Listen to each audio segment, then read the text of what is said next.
Okay, good afternoon, guys. Yes. Okay, so what we're gonna do now is basically we're gonna wait for another 3 more minutes. Okay. So we wait for another 3 more minutes while everybody is logging on to this Zoom. Okay. So just be another 3 minutes patient. All right, and then we will start our classes for the day. Okay, guys, thanks for joining our classes. I know a lot of you have no boyfriends and no girlfriends. That's the reason why you're spending your lonely Saturdays with me. But it's okay. All right. It doesn't matter. All right. That's not important, right? Right, Mr. Nirai, right? Right. If you're rich, all the girls will come and look for you. So don't worry.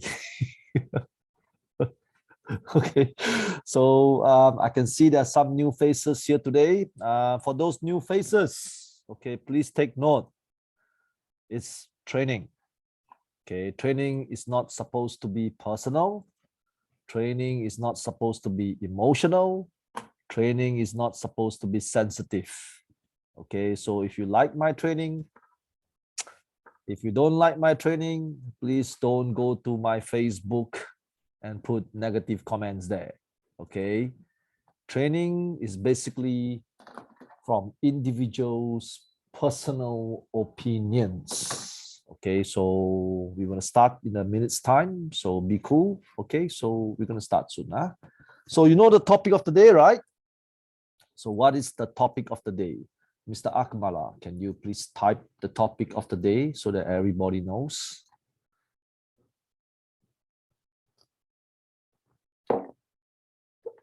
So we're gonna start.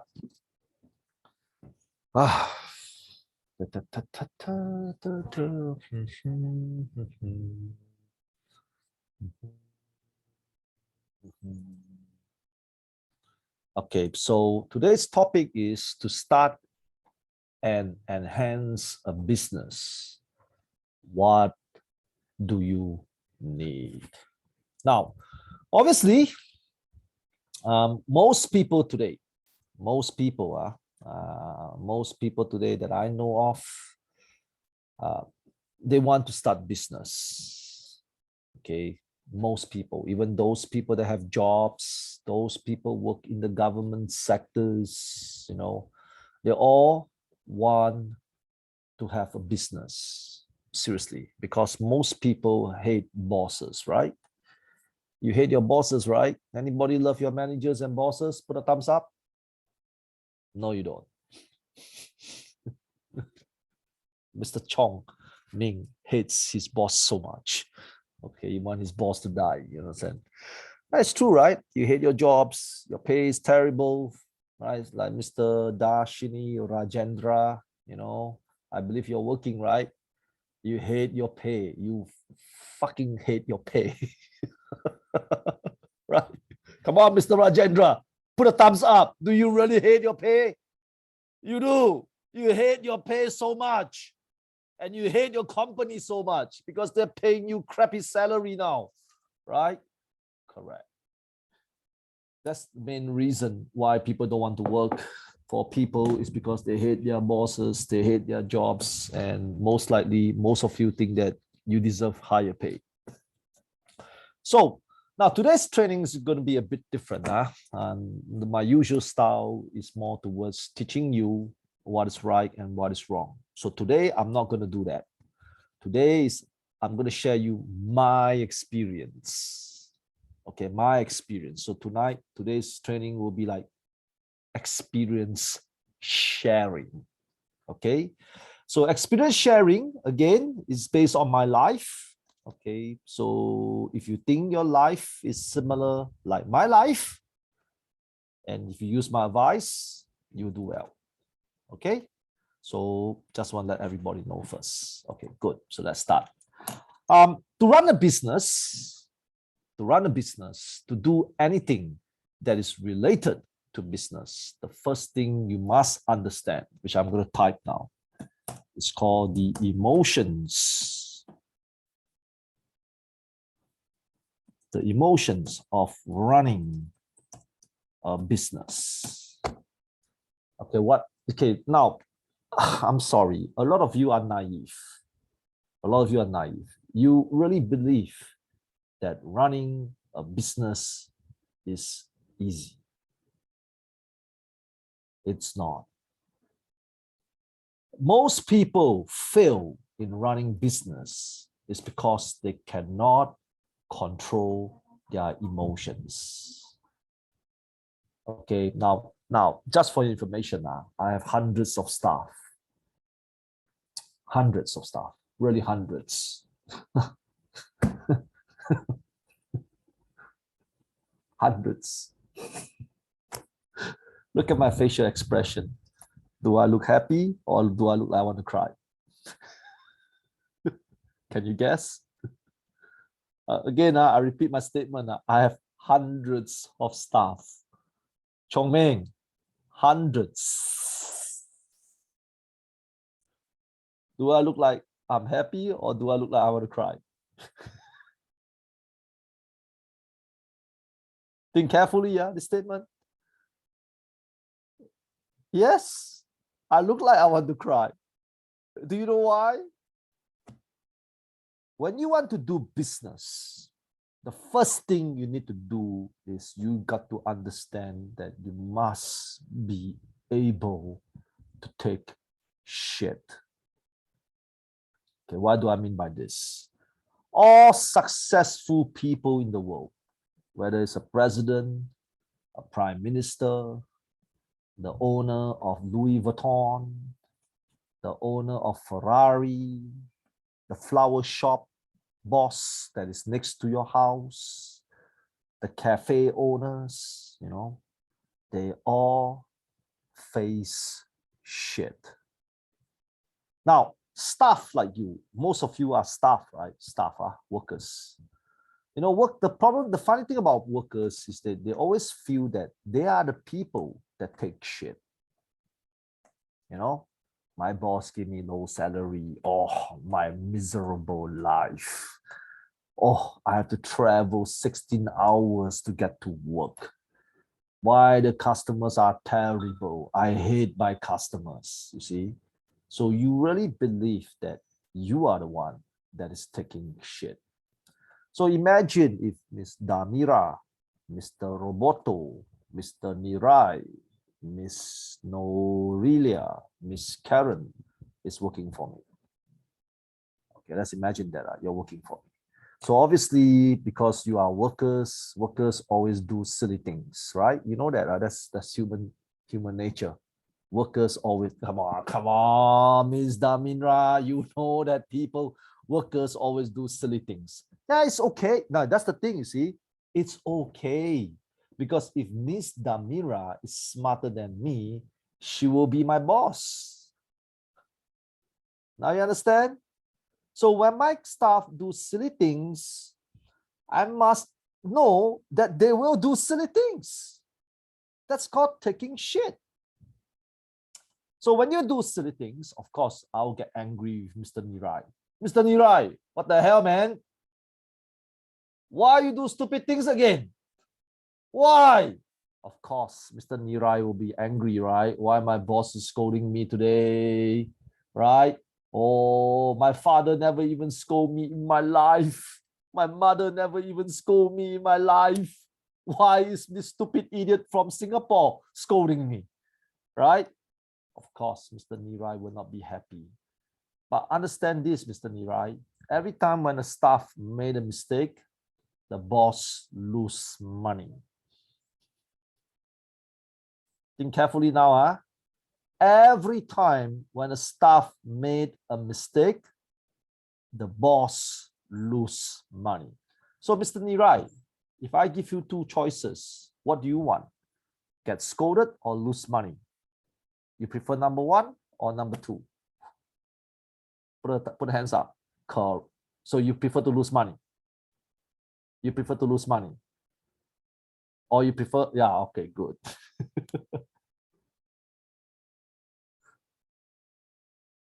So always remember this. When you do business, if you really want to do business, if you really have big ambition, the emotion comes with it.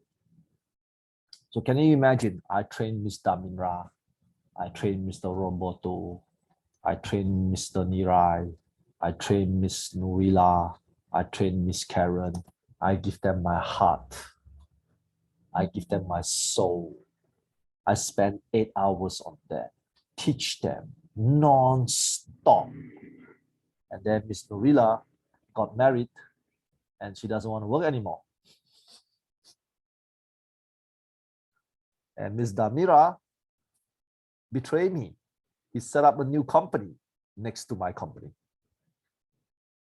And Mr. Nirai found a rich woman and he doesn't need to work anymore. How do you think I feel? After we spent our time together for years and I gave you my love, gave you my guidance, gave you my mentorship, transfer my magical skill sets to all of you guys, and then Miss Nurila left me because she fell in love with someone else.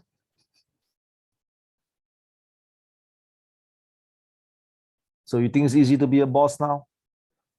And then when you're a boss, oh, not only you have to handle customers, not only you need to handle staff, you have to handle government, right? Because government give the license for you to operate, the taxation officer, the licensing officer, the policeman, to ensure that you do not steal money, you do not break the law, and all the government bodies is always aftering you. And not only that, you have inflation, right? Because maybe you are a trader that deals with steel and you're a small player, some big player decide to manipulate the price and you have to sell high now. So when you sell high, who wants to buy from you? And then don't forget, when you rent an office, rental will increase. If the owners see that you're doing well, they will increase the rent. Right? And not only that, you have sales problems. If you cannot sell, always remember this, if you cannot sell, even you think you have the best product in the world, it is still a shit product. Right? There's nothing worse in the world when you have one of the greatest products in the world, but nobody's buying it. That is the emotion of the boss. So who wants to be a boss now? Who wants to be a boss now? And then, of course, Mr. Chong Ming, if he worked for me for 5 years, every year he will come and ask me, sir, do you have salary increment? I'm getting married. Then I increase a small percentage. The next year, Mr. Chong Ming will look for me again. Sir, my wife is pregnant. I need more money. Then I increase another percentage. The next year, she will come and bother me. Sir, my wife is bitching. He's pressuring me to buy a house. See? So who wants to be a boss now? Yeah, everybody wants to be a boss, right? Really? So who wants to be a boss now?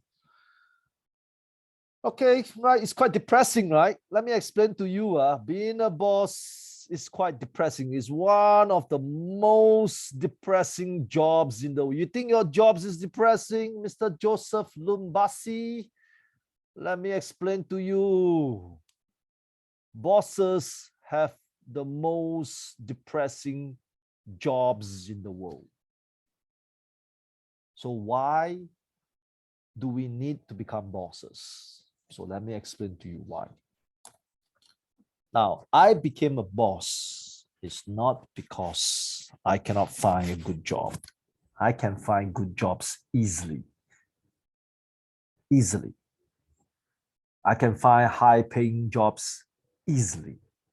Okay, so it's not the job. It's because I don't want to be normal. Do you understand? I see, when you want to become a boss, it's not just about the money. Please do not think that if you want to be a boss, it's always about the money. It's not. It's really not. It's your emotions that comes along with it. I don't want to be normal. Really, I don't. Really. Normal life sucks. I'm sorry to everybody.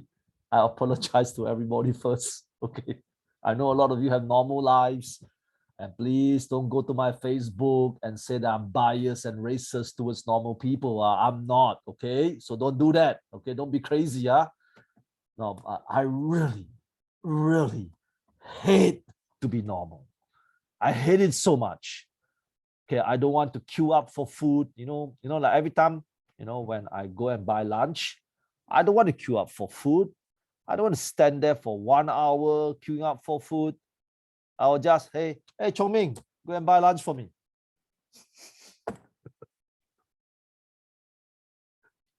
Hey, Damira, go and get dinner for me. Right? I don't want to be normal. If you want to be normal, don't be a boss. You're wasting time. Okay, let me explain to you one more time. If you want to be normal, don't ever think of running a business in your life. Never, never think like that anymore. Okay, because you are not suitable to run a business if you want to have a normal life. Now, I work 14 hours a day. Okay, and today, this is a true story. True story.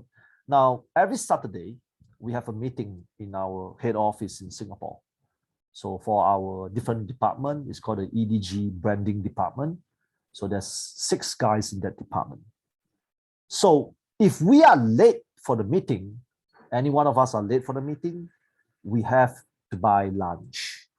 You understand? We have to buy lunch. This is a true story. We have to buy lunch for everyone in the company. So last night, I worked until 11 p.m. And today, I was late for 2 minutes. Just 2 minutes. And I have to buy pizza for all my staff today. Okay, true story, That's the life of a boss.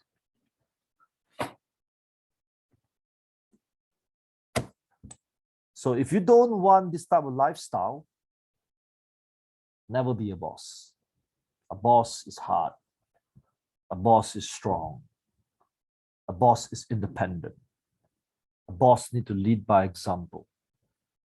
A boss needs to be mentally stronger, physically stronger than any of their staff.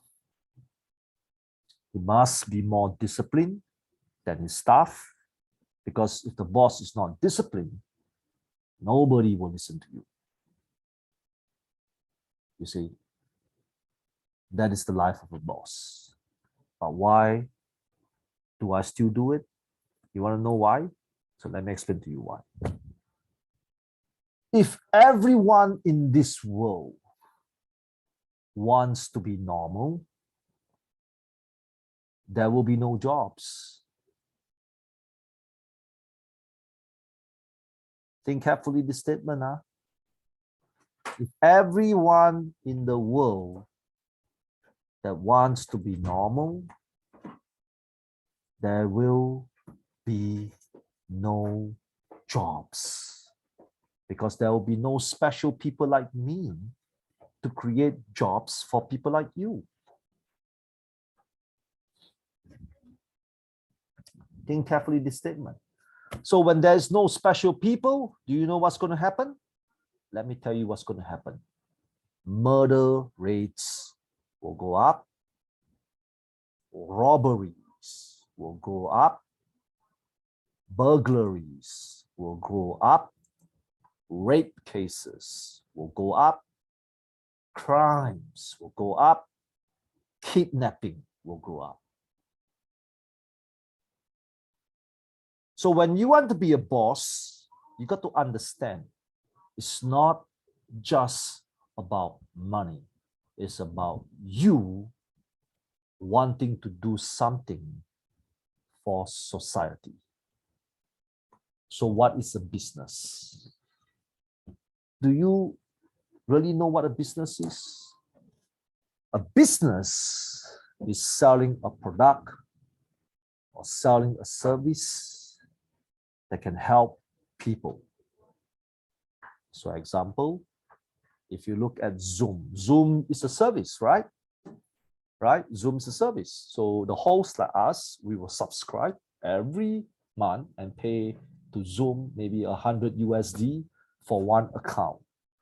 So with this Zoom ID, I can actually reach out to everybody in the world. Miss Daminra is wearing a hijab. So selling hijabs is a service. It's a service because Miss Daminra is super Muslim, so it's her tradition to wear hijab. So a business is basically improving people's lives in certain ways. So when the word improving people's lives, your emotions must be someone of service. That means you really, really wish or want to help the people. So those people pay something for you. When they use your service or your products, you are helping people. So isn't that special? Think about it. Like Mr. David Lay, you know, you're wearing glasses, right? So somebody, you buy your spectacles from someone else, right? So with these spectacles, it actually helps to improve your eyesight, to make you look clearer. So that's a business. So if you don't want to be special, never, never be in business. Why I want to be special? Because I don't want to be normal. The next question you need to ask yourself is, do you want to be normal?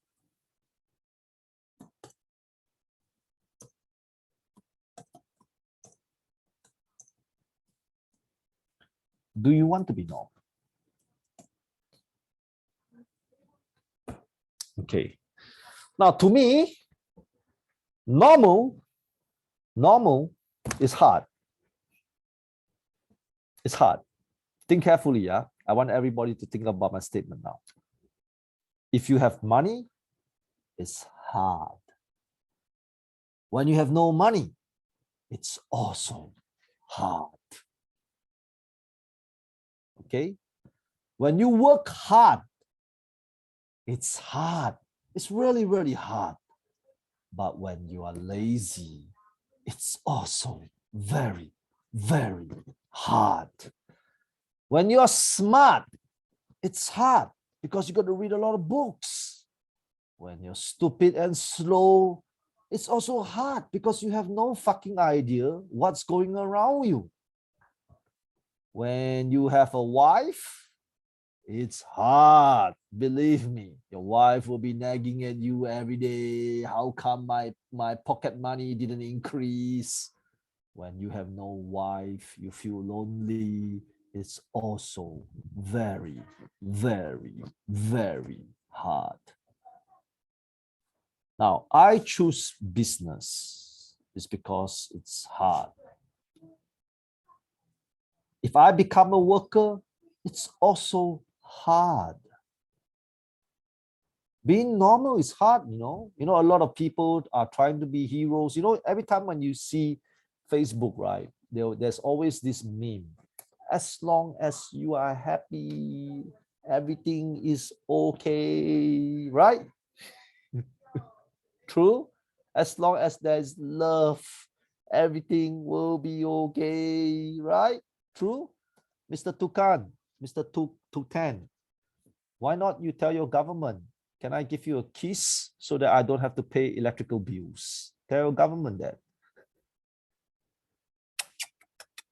Come on, officer. Let me kiss you so that I don't have to pay bills anymore. Let me give you a hug. Can I hug you?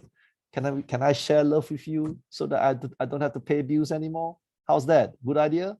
Let's spread love and spread happiness around. Everything we do in this world is hard. Remember last training I have with you guys, I told you you must embrace pain, right? Remember last Saturday, I taught some of you guys, right? Pain is your friend. Yeah, pain is your friend. You know, that's why they always say this word, life is hard. Life is hard. It's hard. Who told you that life is easy? Really is easy? How? How is easy? Tell me. Some of you, you know, some of hey man, just example, some of you have children. Now your children is very cute, you know, because it's a baby. Oh, kuchi kuku, very cute. When she grew up to 18 years old, oh, she's gonna give you so much shit that you cannot even imagine. Who told you that life is easy? Your parents did, right? Your parents are lying to you because they had a hard life. So why I choose business is because working is hard as well. Why is working not hard? Every day you go to work. Some of you wake up at 6 in the morning. Those Filipinos, Indonesians, and Indians, you know, and Vietnamese, you know, you have to wake up very, very early, right? Because the traffic problems in your country is not as good as Singapore. Some of you had to wake like 6 a.m. in the morning. That's not hard. It's hard. It's hard. So I'm thinking, you know, being special, being normal, both are hard. Both are hard. I choose to be special. I choose to be special. If Chong Ming is a salesperson, he's selling things on the behalf of the company. That's hard. That's hard. So if you're going to sell for your boss, why not sell for yourself? It's the same transaction, right? You have the same conversation, the same clothes, the same glasses, right? Chong Ming, did you change your glasses when you talk to someone else differently? No, you don't. It's the same pair of glasses. You wear the same tie, you wear the same jacket. Everything we do is the same, regardless you're working for a boss or you are working for yourself. The actions, the workload, everything is the same. So why do you want to be normal when you can be special?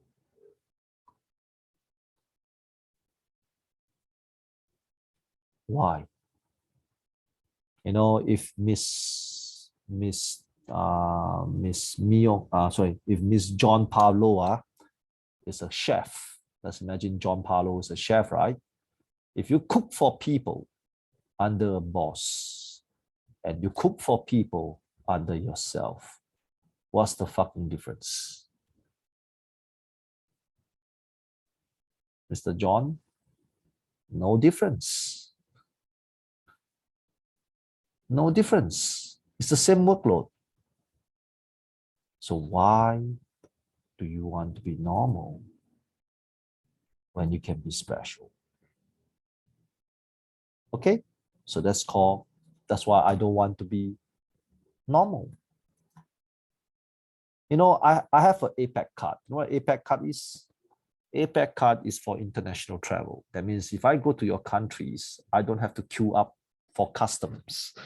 I go to the special diplomat lane. It's true, Chong Ming.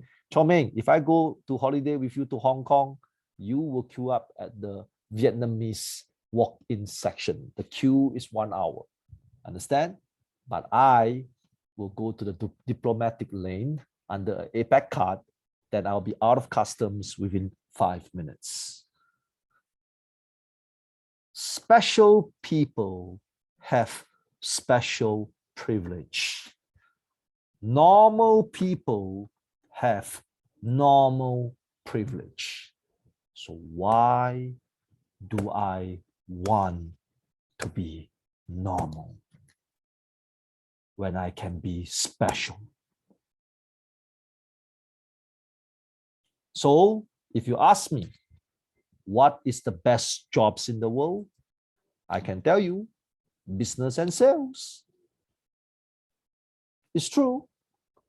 So now, the task is, how can you go from normal to special? That's the magical part of today's lesson. Normal to special. Yeah, everybody want to be special. Look at Mr. Joseph Lumbasi face. Man, that guy in his face, he wants to be special all the time. Right? It's how to go from normal to special. So in order to do that, we come back to topic number 1 again. You must be mentally prepared that being a boss is difficult. Don't be crazy, please. Promise me, everybody, do like that. This is how Chinese people swear to God. I do not know how you swear to God in your religion. This is how Chinese people swear to God in my religion. I swear to God, don't be crazy. When you do business, prepare for shit. Do you understand? Don't think that running a business is easy. Please, for fuck's sakes, please promise me. Look at me again, everybody. This is how I swear to my gods. Okay? Right? This is how Chinese people swear to God. Don't think that running a business is easy. Be mentally prepared to love pain. Now, just like the last lesson, love pain. Chong Ming, pain is your friend. It's your BFF now. Okay. So from normal to special. Now, this is the critical part. Everybody wants to run a business. There are actually several ways to start a business. The first way is called the side hustle. The side hustle. Okay, what is the side hustle? Now, some of you have good jobs, really. Okay, like some of you, maybe David has a good job. Maybe Masaira has a good job. Maybe Rosan has a good job. Maybe Mr. Lewin has a good job. Now, I don't want you to hear my speech today and resign. Okay. Okay. All right. You understand, David? I'm not sure whether you're married or not, but please don't tell your wife and tell your wife, say, hey, wife, today I spoke to this Chinese stupid guy on Zoom. I'm going to resign. Okay? No. For those people that have established jobs, that means your job is okay and you like your job a lot, don't resign. Don't. Okay? But what you can do is called a side hustle. A side hustle means I want, and I do, seriously, this is my recommendation. Everybody should do a side hustle. A side hustle means a side business. Okay, it doesn't matter how, it doesn't matter what jobs you have. Everybody must do it. Okay, a side hustle is called creating your own future. A side hustle can be selling clothes on internet, can be selling properties, like some of you want to be property agents, or maybe you can open a small cafe, or maybe a small stall on the street selling tea, coffee. Everyone in the world must do a side hustle. I repeat again, look at me, everybody. I repeat again, everyone in the world must do a side hustle. So what do you get from a side hustle? That's the magical part. If you think a side hustle can make you money, you are stupid. The purpose of a side hustle is to train you to become a businessman. It's not for earning money. It's like going to school, but a practical school. A practical school that can learn and teach you how to be a businessman. So example, Mr. Darshini Rajendra, maybe he wants to sell properties in his country. Go for it. What's the big fucking deal? True, Darshini? What's the big fucking deal? You didn't quit your job. You still have your job, but I want everybody to go it. Yeah, of course, Mr. Darshini might not be even able to sell a single property for 6 months. Possible. Possible. But don't you understand? A side hustle is not just about money. It's about the skill sets, how you transfer yourself from a traditional worker to a businessman. So that's called practical training. You understand? Maybe if you like to cook, like some of you want to have a cooking business, like maybe Mr. Naveen, Lakshita want to have a cooking business, it's okay. Sunday, go and help out if your friend have a food store, go and help him out. That's called the side hustle. The side hustle purpose is to learn, to do, to experiment, to test your character. Some of you are mentally weak. Yes, you know that you are mentally weak, right? So the side hustle is to push you to be a better person. And if you can do it, the money is bonus. Okay, the money is bonus if you can do it. So imagine Mr. Darshini, he's doing property sales on the weekends or whatever, during his off days. And he learned how to talk to customers, he learns how to do marketing, he learns how to do all the regulations of the government in terms of property transaction, because you need to know all these things, finance management, finance control, all these things. And then he will start to change, because Mr. Darshini will work harder, because daytime is working, weekend is working. So he becomes like a machine, like a real focused machine. And then not only that, if he can sell a few properties, my God, he will make more money than his full-time job. So everyone in the world must do a side hustle. If not, you know what you're going to do on the weekend? You're going to watch stupid people dance on TikTok on the weekend for 3 hours. That's what you're going to do. Isn't that stupid? I'd rather you be the dancer, because when you are a TikTok creator, it's like running a business. It's like a side hustle. I'd rather you be the dancer doing the stupid dances on TikTok than you looking at people doing stupid dances on TikTok. You see, that's called a side hustle.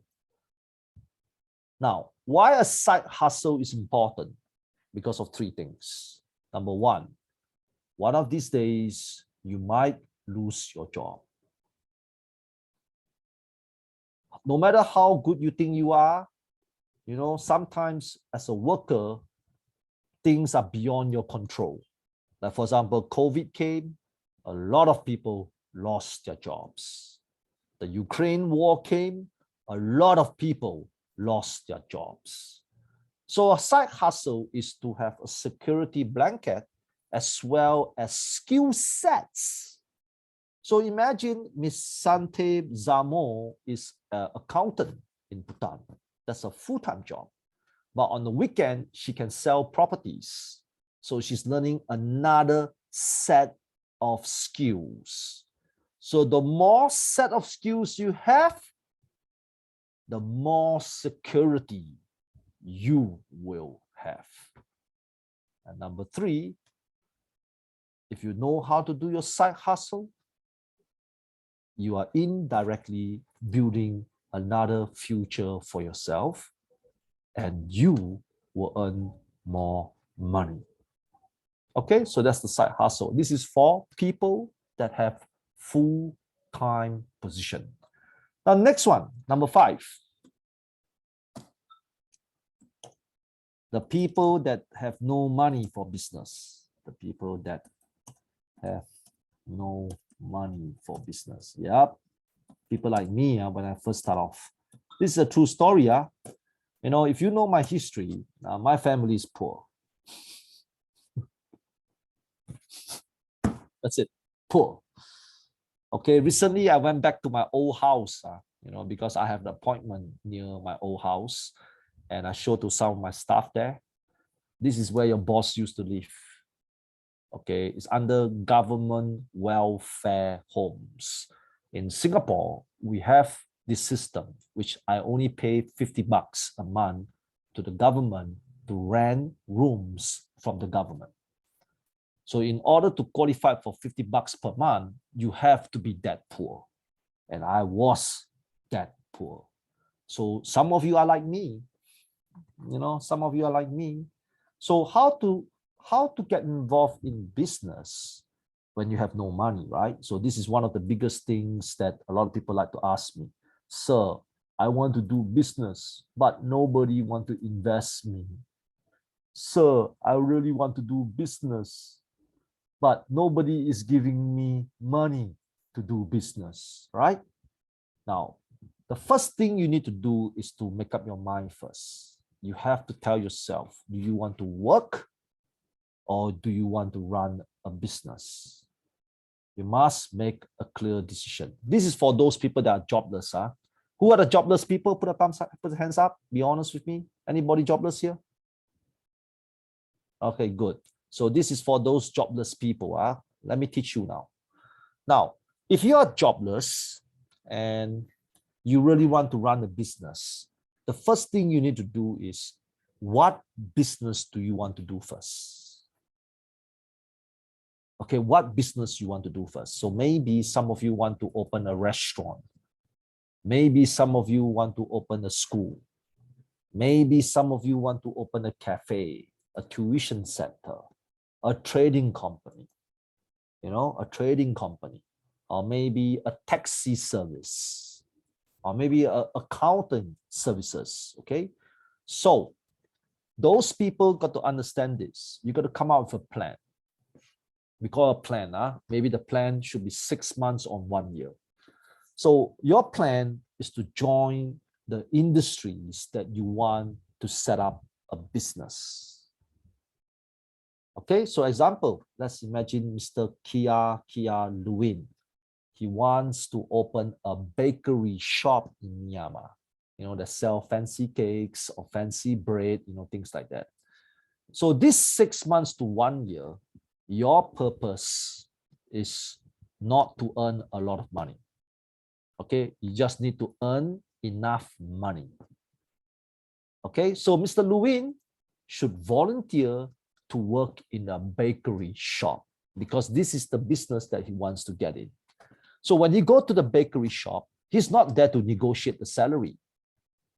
Okay, he's not there to negotiate the salary. He's there to learn the services of a bakery shop.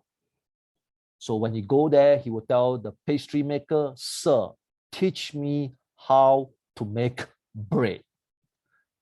He will ask the customer service people there, teach me how to do customer service in a bakery shop. And then he will learn how to do marketing. Teach me how to sell bread and cakes on internet. Now, think carefully. So usually, if you work jobs like this, your pay based on your country is range between $200 to $1,000, right? True? These are the normal standard salary, right? It's enough, but it's not great, right? So now I want you to imagine Mr. Louis have no fucking experience in bakery shop, and then he opened a cake shop just like that because he has some cash in his bank, and then he's stupid. He thinks that he's a fucking genius, you know, and then invest all his money to a bakery shop, and then he doesn't know how to do shit there. He will lose more money, right? He will lose more money because he doesn't know how to handle the customers. He doesn't know how to handle the baker. So the baker say, fuck you, Mr. Louis. If you're not going to increase me my salary, I don't want to make cakes anymore. And then Mr. Louis will, oh shit. Oh, how? How? You see, that's one of the biggest problem people make. They are too anxious to do business. They have no plans, no idea. They just want to do just like that because they watch too much Hollywood movies, right? The Hollywood movies will tell you, hey, fuck the world, man. Let's go. That's a fucking movie. It's for entertainment. That's not how the real world works. You understand? Don't be crazy. That's Hollywood. You understand? Hollywood movie. You're not Tom Cruise, okay? You're not Brad Pitt. You're not Julia Roberts. You know Julia Roberts in Pretty Woman? Or a prostitute that met a rich guy and then they have a happy life ever after? Come on. You are not Julia Roberts. That's for entertainment. So if you want to start a business without money, you must learn the skill sets for that particular industry. So if you want to have a cafe, you work in a cafe. Let me explain to you how a small business owner should do. A small business owner should be able to clean the toilets of his company. You know who cleaned our toilets yesterday? You want to know who? Akmala, do you want to know who? Who? Yes, me. Okay, I'm the fucker that cleaned my toilets yesterday. So when I cleaned my toilets yesterday, all my staff will sweep the floor of all the whole fucking office. When you want to do a business with no money, you're not Steve Jobs. You know, I know sometimes you read the news, right? The news will tell you hire the right people for your business, right? Right? Isn't that what you read in books, Chong Ming, in the business book? You know, the business book, it said that hire the right people for the business. You must learn how to delegate. Right? This is what you learn in business book, right? You must learn how to delegate. How the fuck are you going to do that when you have no money? How are you going to hire me? Mr. Lewin, how are you going to hire me when you have no money? Yeah, I'm good in sales, man. If you can hire me in sales, your business will be great. Now, how the hell are you going to hire me when you have no money? Right? True? Isn't that what you read in business book or the master's program? Masters in Business Administration? Learn, this is how they speak, the teachers, including some of our teachers. Learn how to delegate. Shit, you're broke. How the hell are you going to hire people to delegate? Delegate what? What do you want to delegate? Your bank account only have 20 bucks. No one will work for you for 20 bucks. You must do. You must do. You know why? Because Mr. Lewin's baker might resign. Lewin's Mr. Customer Service Officer might give him shit. F my stupid boss. I don't want to work for him today. And then he left just like that. And that's why many small business didn't survive. Is because if you think about all the small business owners, they really have no skills. They thought that just a small business is you. You are the small business. Everybody is selling cakes. Everyone is selling handphones. Everyone is selling t-shirts. Everyone is selling coffee. You are not Steve Jobs. You did not create iPhone. So you must do. So example, Mr. Nizar, he wants to sell IT products because he wants to do software business, but he has no money because his wife is expensive. His wife took all his money away, and that's why he's broke today, right? So what I'm trying to tell you is that you must do the business yourself. So you got to plan. 1 year I will work for someone that's in this business that I want to be in. Okay? 1 year, you got to be disciplined. You think about it, it's the same. If you set up a company without experience, just because you have crazy dreams, you'll be broke for 1 year as well. Actually, it's even worse, because when you fuck it up, you are losing your own money. When you fuck it up at somebody's company, that company is losing money. Right? If Mr. Louis fucks up at the bakery shop, the baker boss will cry, not him. So be committed for 1 year in terms of realizing your business dream. Okay, like one of the best business I honestly feel that will make money is food business. Food is a business. If you just want a decent income, if you just want a so-called a decent place, food business is one of the best business to be in. Okay, because everybody eats. And if your food is good, people eat no matter what, right? If your food is shit, nobody wants to eat anything there. You see? So I always tell people, focus on that. For 6 months to 1 year, your job is not to complain. Your job is to be a fly. You know, a fly doesn't go away. So every time you look at it, you'll be the best worker the boss have ever seen. Boss, teach me. You tell your boss, boss, please teach me how to do marketing. And then 1 hour later, boss, please teach me how to do accounting. 1 hour later, boss, please teach me how to clean toilets. 1 hour later, boss, please teach me how to do sales. 1 hour later, please teach me how to make cakes. You know, you want to steal every single idea, every single thing in that company for your dreams to come true.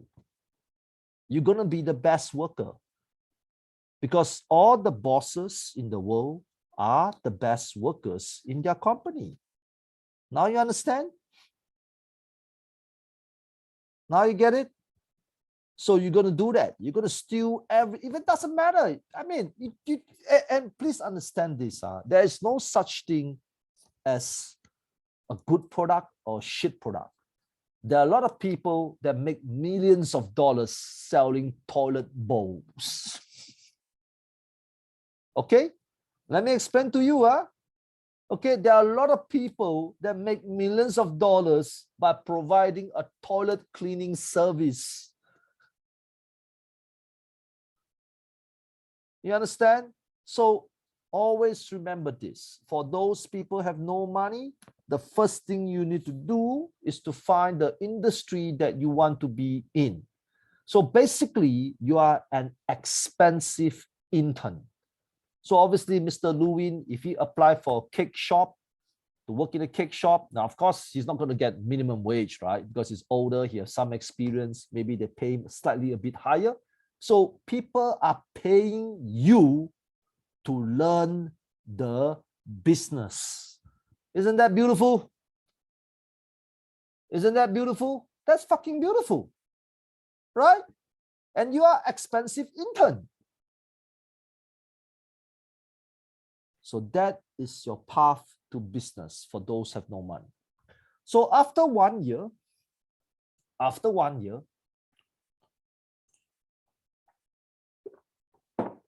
when you are the best toilet cleaner in the cafe, where you are the best marketing staff in the cafe, when you are the best coffee maker in the cafe, when you are the best customer service staff in the cafe, because you want to be the best, right? When you're the best of everything, people like me will invest in you. You understand what I'm saying? You understand what I'm saying? So some of you have jobs, right? Now, I want you to imagine now, you are the best person in that job. The best, huh? Like maybe you're in warehouse, you are the best warehouse guy. If you are the best accountant in that company, the best teacher in that company, the best chef in that company, the best sales in that company, the best coffee maker in that company. Best, not average. I repeat again. Like some of my staff are looking at me now. I have, I think, 4 staff here now. You know, like Jamie, Akmala, and Jackson and Tashi. You know, they are undergoing this training now. They look at me. Oh, boss will invest in me. No, I won't, Akmala. I won't, because you're not best at anything yet. Why the fuck would I invest your stupid ass when you're not best at anything? Akmala, wave to everybody so they know who you are. So Akmala might have this crazy idea. He's my staff. He says, start to thinking, wow, boss, hey man, I work for you, man. Shouldn't you invest in me, please? No, Akmala, I will never fucking invest in you because you're not best at anything in my company. So now what you trying? Now you understand what I'm saying?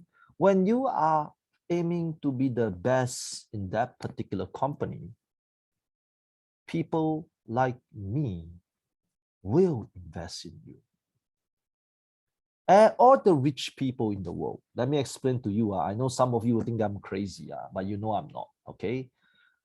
Some of the African nations I've never been. I've been to some of the African countries, but I've never been to the whole Africa.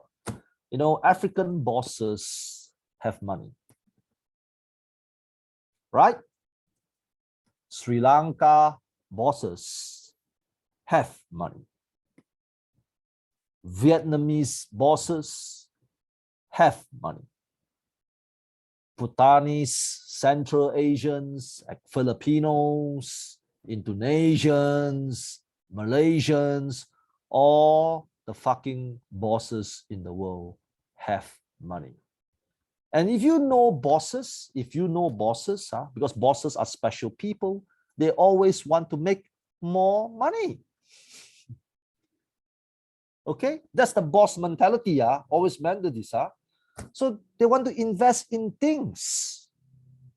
Bosses are always investing in things. So if you are the best cook, the best sales, the best customer service officer in F&B, African bosses will invest in you. Filipino bosses will invest in you. China bosses will invest in you. Okay? Because this is the natural behavior of bosses today. Don't believe me? Tomorrow, Monday, when you go to work, Akmala, Monday, you can ask your boss this question, which I am your boss, right? Boss, will you invest in me ask a stupid question like that on Monday. Ask me, Akmala, when you see me in the morning, boss, would you invest me if I'm the best? You know what I will reply you, Akmala? Fucking yes. Will you invest in me now? Fucking no.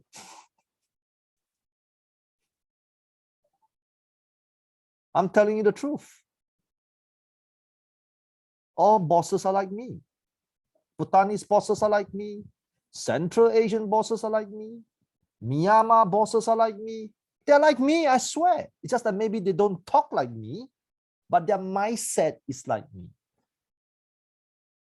Why no, some of you tell me you have good ideas. I swear to God, this is what I see every day. A lot of people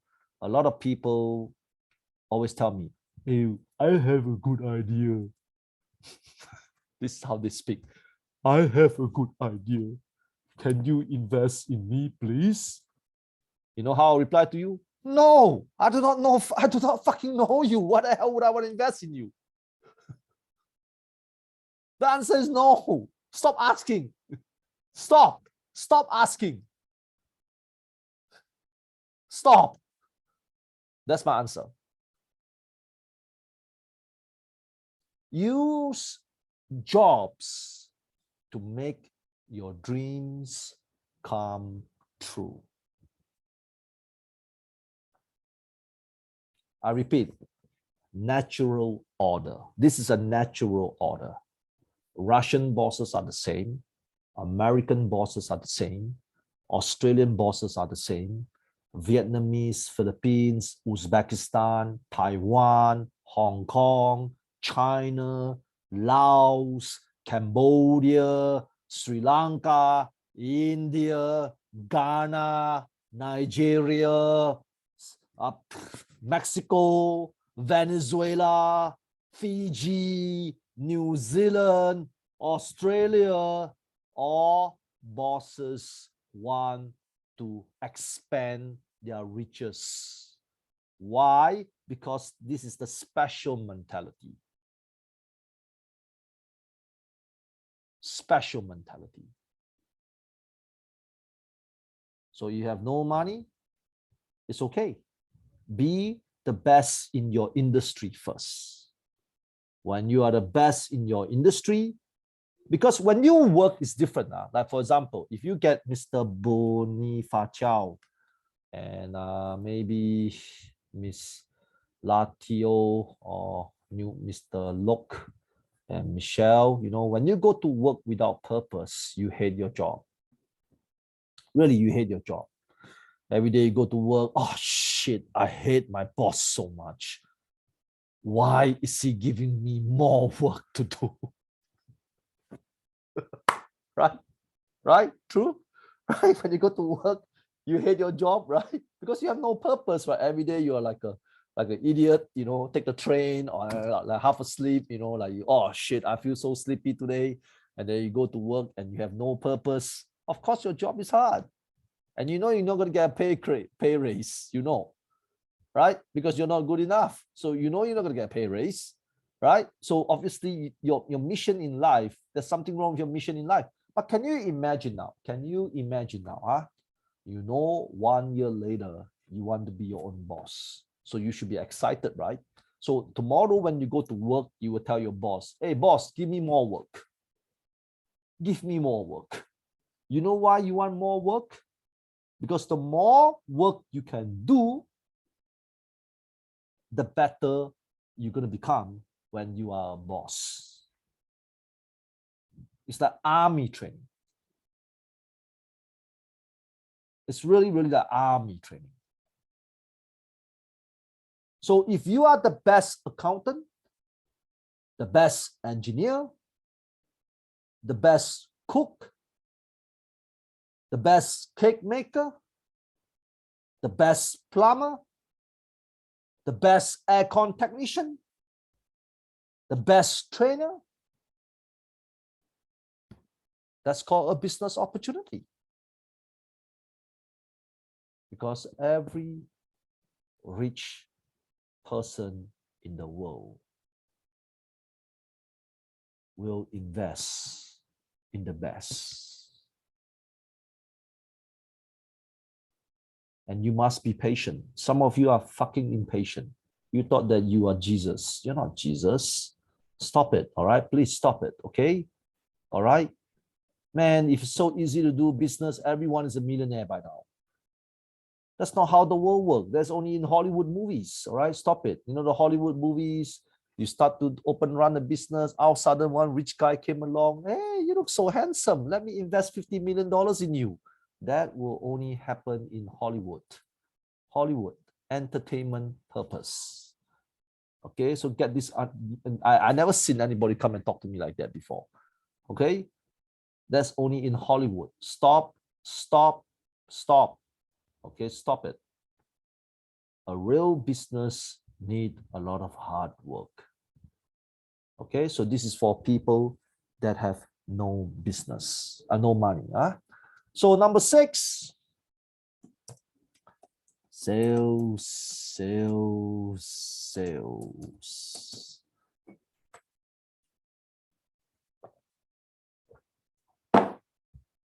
If you want to do any business in the world, you must be able to do sales. I repeat again. Okay, stop telling me about your business strategies. Stop telling me about your product. If your product is great, people will buy. You understand? So the number one thing you need to learn in business is the ability to sell. Okay? Money makes the world go round. Always remember this. Money makes the world go round. If you hate sales, please never be in business. Never be in business if you hate sales. And the thing is, why do you hate sales? Let's analyze that. Why do you hate sales? People thought that sales is selling. I don't think that way.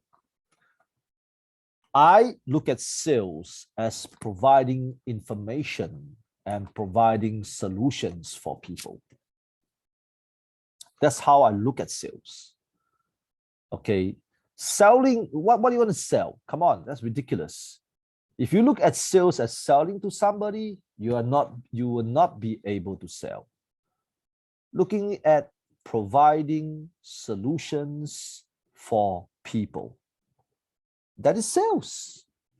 If I sell this headphone to Mr. Naveen, I'm providing him quality sound system. If I sell a nice chair to Mr. Tuk Tan, I'm providing him a nice, comfortable chair so that every time when he sits, he feels good about himself.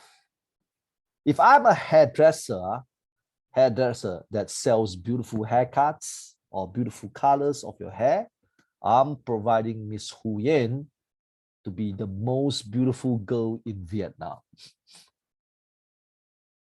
Don't think of sales as selling. Think of sales as making people's lives better. Like you study this CDS diploma program, right? Right? So first, I'm providing a service because with certificates, I hope that you can get better jobs, right? By providing this practitioner training, the BizTalk is practitioner training. I hope that through this training, you can be street wise, smarter. You see, right? And providing our network, like to be honest with you, around I think end of April, we're going to start a business club. A business club means where a lot of you guys will do real practical business with me. True story, huh? This is a true story, right? So that's why I'm never stressed about sales. Sales is about providing solutions in your life. Like Mr. Chong Meng, I know Mr. Chong Meng is selling water dispensers now. Oh, those water dispensers are fucking expensive, I know. But because in Vietnam, there's a lot of dirty water. So Mr. Chong Meng is providing life, with cleaner water. You see, Mr. Chong Meng, I teach you this strategy now, all right? Now you understand. You are not selling. You are providing solution for the water problem in Vietnam. Good idea, Chong Meng. Now you understand. Now you understand. So always remember this. You are providing solutions. And that's what business is about. I repeat again to everybody. Business is about providing solutions to make your life better. So example, if I am able to sell a nice suit to Mr. James Ferry, okay, right? So I'm providing him a solution. I'm making him look good. So when he looks good, he has more opportunities to find a girlfriend, and he has more opportunities to have a job, right? Now you understand? I want everybody not to hate sales. A lot of people are stupid. They think, oh, sales, I'm selling my soul. It's like scam. It's like cheating. Oh, God, without sales, all of us will have no money. You will have no jobs. Sales is about providing solutions in your life. Like, for example, Mr. Naveen has a thick beard. I sell him the best shaver that ever is available in his country. Like baby smooth skin. That's a solution, right? That's a solution. Providing solutions to improve your lives. So, isn't that beautiful? Isn't that beautiful? If you learn English and you need to pay tuition fees for English, that's called providing solutions for you. So that when you know an extra language, your life will get better. Like plastic surgery. Like Korea and Thailand is famous for plastic surgery, okay? So obviously, a lot of people will hear, oh, I don't want natural. I want natural things. There's unnatural. Nonsense. Man, if you say that prettiness cannot help you, that's a lie. That's a lie. Okay, come on. All right, let's get real now. That is a lie. Looking good is always an advantage. So plastic surgery is providing solutions so that your life will be easier. You see, everything is about providing solutions. Insurance is providing solutions. Properties is providing solutions. You know, get a sales job. A side hustle can be a sales job. Remember I told you before, right? You must learn how to sell. Learning how to sell is a skill set. It changes you. It makes you more confident. It makes you more determined. It makes you stronger. It makes you smarter. It makes you able to handle your emotions better. So why are sales jobs bad jobs? Sales jobs are bad jobs is because you do not understand what sales jobs are. Your knowledge about sales is so bad that you have no bloody clue. Like Miss Bui Hui, you can, I don't know whether you can make Vietnamese dishes. Like I have a staff called Selena. She's from Vietnam. She make the best Vietnamese chicken rice. Really, she does. All right. I ate it before. She was in Singapore under S-Pass before, okay, before COVID. She made the best Vietnamese chicken rice. Do it. and sell it. That's a side hustle. What's the problem? Like the Africans, you're from Africa, right? Sell African drawings to Americans. Those people have money. They have money. Sell to them. Those people in Bhutan, sell all your Buddhist things to the Japanese. The Japanese people have money. And Bhutan is the home of Buddha. I think so. I'm not sure, but it should be, right? Right? You understand? It should be, right? I think it should be, right? Bhutan is the home of Buddha. Original Buddhist things. Original. Sell to the Japanese. Filipinos, I don't know what you do there, but sell something. Sell something. Just go and sell something. Sell t-shirts, sell underwear. I don't care. You understand? Sell something. Sell something. Because in order to run a business, you must have the ability to sell. Okay, so sales, huh? Next one.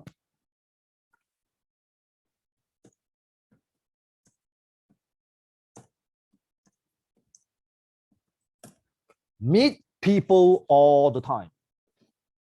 Now, look at me. I really do not care if you're from Sri Lanka. I really do not care whether you're from Africa.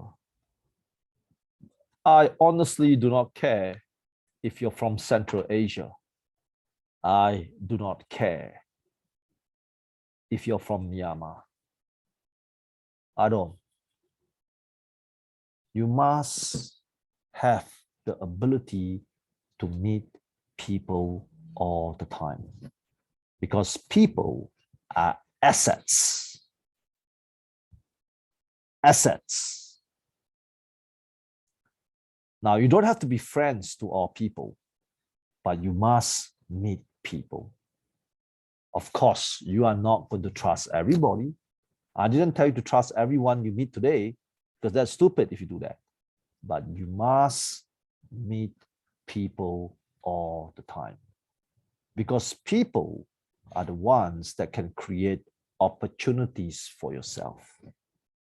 And when you meet people, your job is not to have a special agenda. You know a special agenda? Yes, he has money. Let me be friends with him. That's called an agenda. Miss Trang Fang, she looks like she's very rich.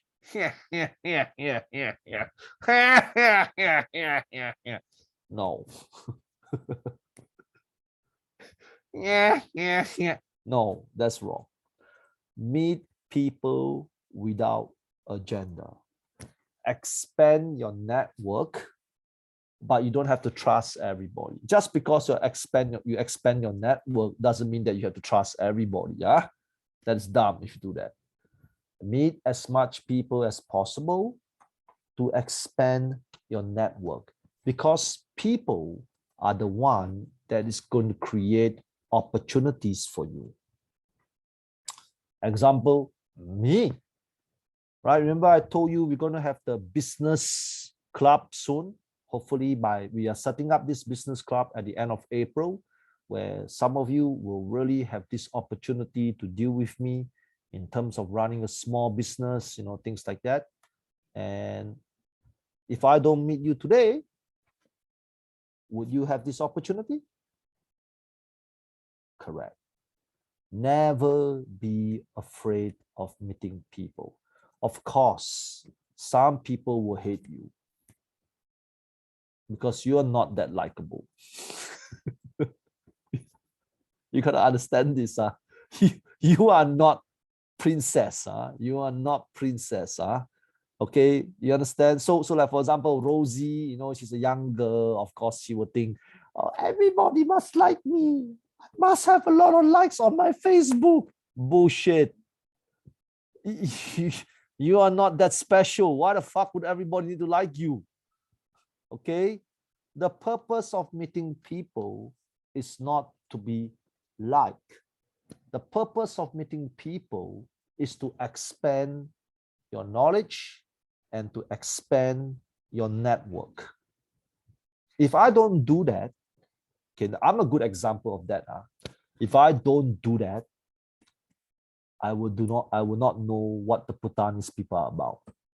If I don't do that, I will not know what the Africans are about. If I don't do that, I will not know what the Myanmar people are about, or the Vietnamese, the Sri Lankans, the Malaysians, so on, so on, so on. So I have no special agenda. I don't look at Miss Trang from Vietnam. She looks like a person that have a lot of money. Yeah.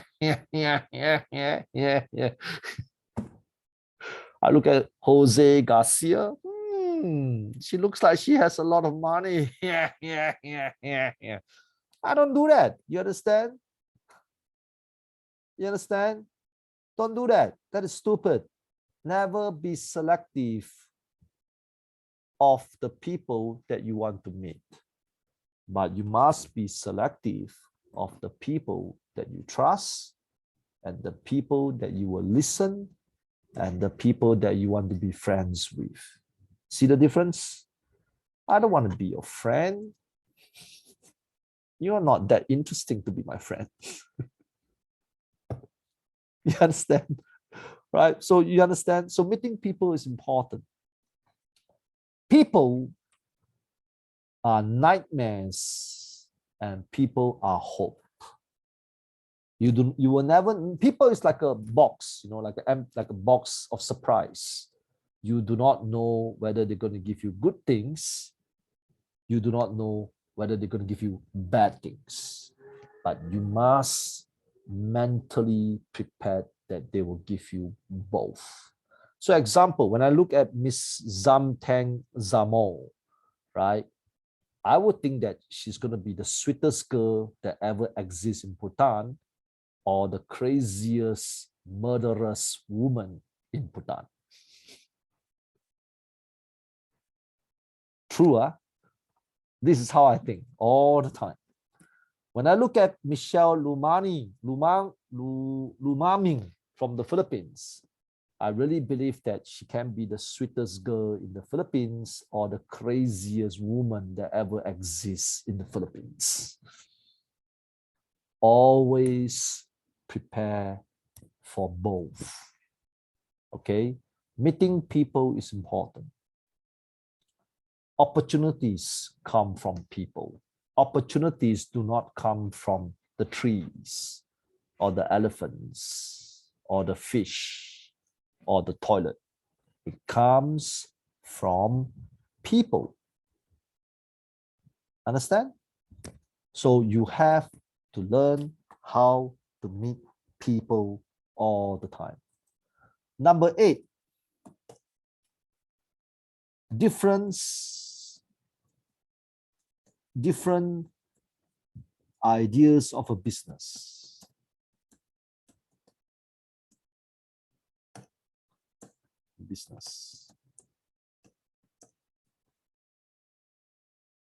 There are only two.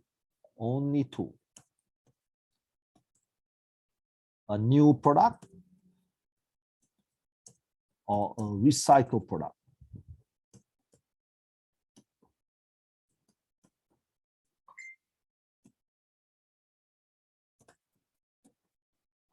Okay, what do I mean by this? A new product is a new invention. Okay, a new invention. New invention means like Steve Jobs created the iPhone years ago. That's a new product. Understand? Maybe, like those electronic watches, right? Those electronic watches, those flat screen watches. That's a new product. You see, so a new product usually is designed by engineers. So a business can be a new product or a recycled product or service. So what is a recycled product? So example, Mr. Sharat Taman wants to open a travel agency in Bhutan. There are many travel agencies in Bhutan, right? So that's called a recycled product. If Miss Jemima Martinez want to open a cafe in the Philippines, so there are so many cafes in the Philippines, so that's a recycled product. So you must know what business you want to do, a new product or a recycled product. So a recycled product is something that exists in the market. It's already there. You understand? It's already there. So a new product is different. It's invention. Now, I cannot teach you about new products because I don't think I'm qualified to do that. I'm not experienced in teaching you how to promote a new product or new service because I don't have experience in that. But when it comes to recycled products and recycled services, it's different. I have experience in that. So there are only three things to a recycled service. Number one, I call it A, do better. Number two, sell better. Number three, service better. That's it. Ta-da! It's that simple. Don't overthink shit, right? Really, don't overthink shit. A lot of people like to overthink business. In business, there are only three philosophies: do better, sell better, service better. That's it. It's really that simple, right? Do better means, hey, you design your flyers better. You know, like some of the brochures that your friends have, you do it better, right? And maybe the way you present your service, you do better. So that's it, just do better. And then sell better. So if your friends put 3 advertisements, you put 20 advertisements. If your friend put 50 advertisements, you put 100 advertisements. That's it. It's really that simple. Service better. Service better means you give customers a better service. Like example, you know I'm going to start the business club next month, right? Was it in your package? Is it in your package? No, it isn't, right? It isn't in your package, right? But I want to serve my client better. You see? Now you understand? Do better, sell better, service better. That's all you need to do. That's what I've been doing all my life. You know, even last year, I lost millions of dollars because of COVID, you know, right? But because I know how to sell, so I'm never, you see, it's just like COVID. I give you one good example about my business now. The last 2 years, I really, really lost a lot of money. You have no fucking idea how much money I lost. And I mean a lot, really a lot, okay? So all I need to do, because I know how to do sales, because once you know how to do sales, you know it's a matter of time. You can make the money back. So this time I decided to do better. Previously, we only have 3 types of business: internship and jobs, right? International student visa, Malaysian work permits. These are the 3 business we are in. But this year, I do better. We have the government projects, which we are doing now. And last 2 months, we submitted almost 2 million Singapore dollars for government project approval. I have never done this before at 2020. I only started at 2021 September. All right. And then now we have this online training thing. I mean, this online training thing, it took me 1 year to develop. And guess what? Now I can talk to people from Africa. I can talk to people from Bhutan. I can talk to people from Vietnam, which I wasn't able to do last time, right? And then my balanced services, the internship, the student pass, and the work permit holders is still there. And not only I do better, I sell better. So I tell my staff, you need to sell better. You must present better. You must this, you must that. And we try our best to service better as well by giving people more services, more products, more this, more that. So that is the key to business. It is really, really that simple. Most people don't want to do it. It's because they overthink things. They start to think, should I have $1 million? Should I study a master's for business? Right? Some of you will start to think that maybe I need to study a master's for business. Do I need to find an investor first? Do I need to this? Do I need to do that? And after that, you wasted 10 years of your life. Now, I want you to imagine Mr. Nizar, Mr. Tuktang, Mr. Naveen, some of the older guys here. Can you imagine 10 years ago, you started a side hustle? Things will be different today, right? But think carefully, yeah? Things will be totally different today. And you have no risk. What is the risk? In business, it's just these 3 words. Do better, sell better, service better. And you will win. You will win. It's really simple. It's simple. It's because you want to be special. So you go back to point number 1, the emotions of running a business. It is simple because you want to do better. All right, but today I will cut the trading half an hour earlier, okay? Because when it comes to all these topics, I prefer it to be case studies. So I'm going to give today's session for FAQ is longer.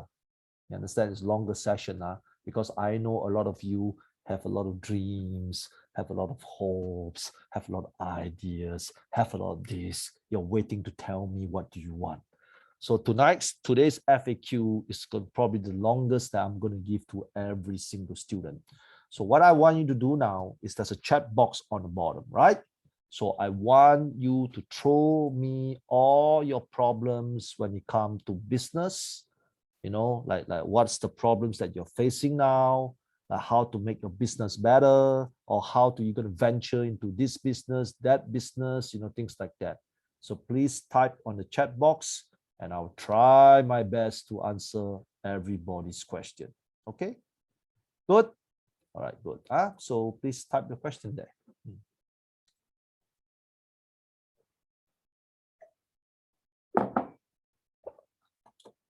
All right, don't be shy. Shy people will be broke forever. Always remember that. So anybody got questions, please type in the chat box that maybe you're stuck at certain things. Okay, how to find potential customers, sir? Okay, that's a good question. Okay, now listen. Meeting people.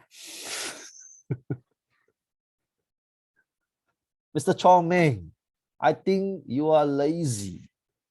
You know why? You're asking me for a shortcut. Is there any strategy to neutralize the problems that I have so that every person that come to my office will buy my stuff?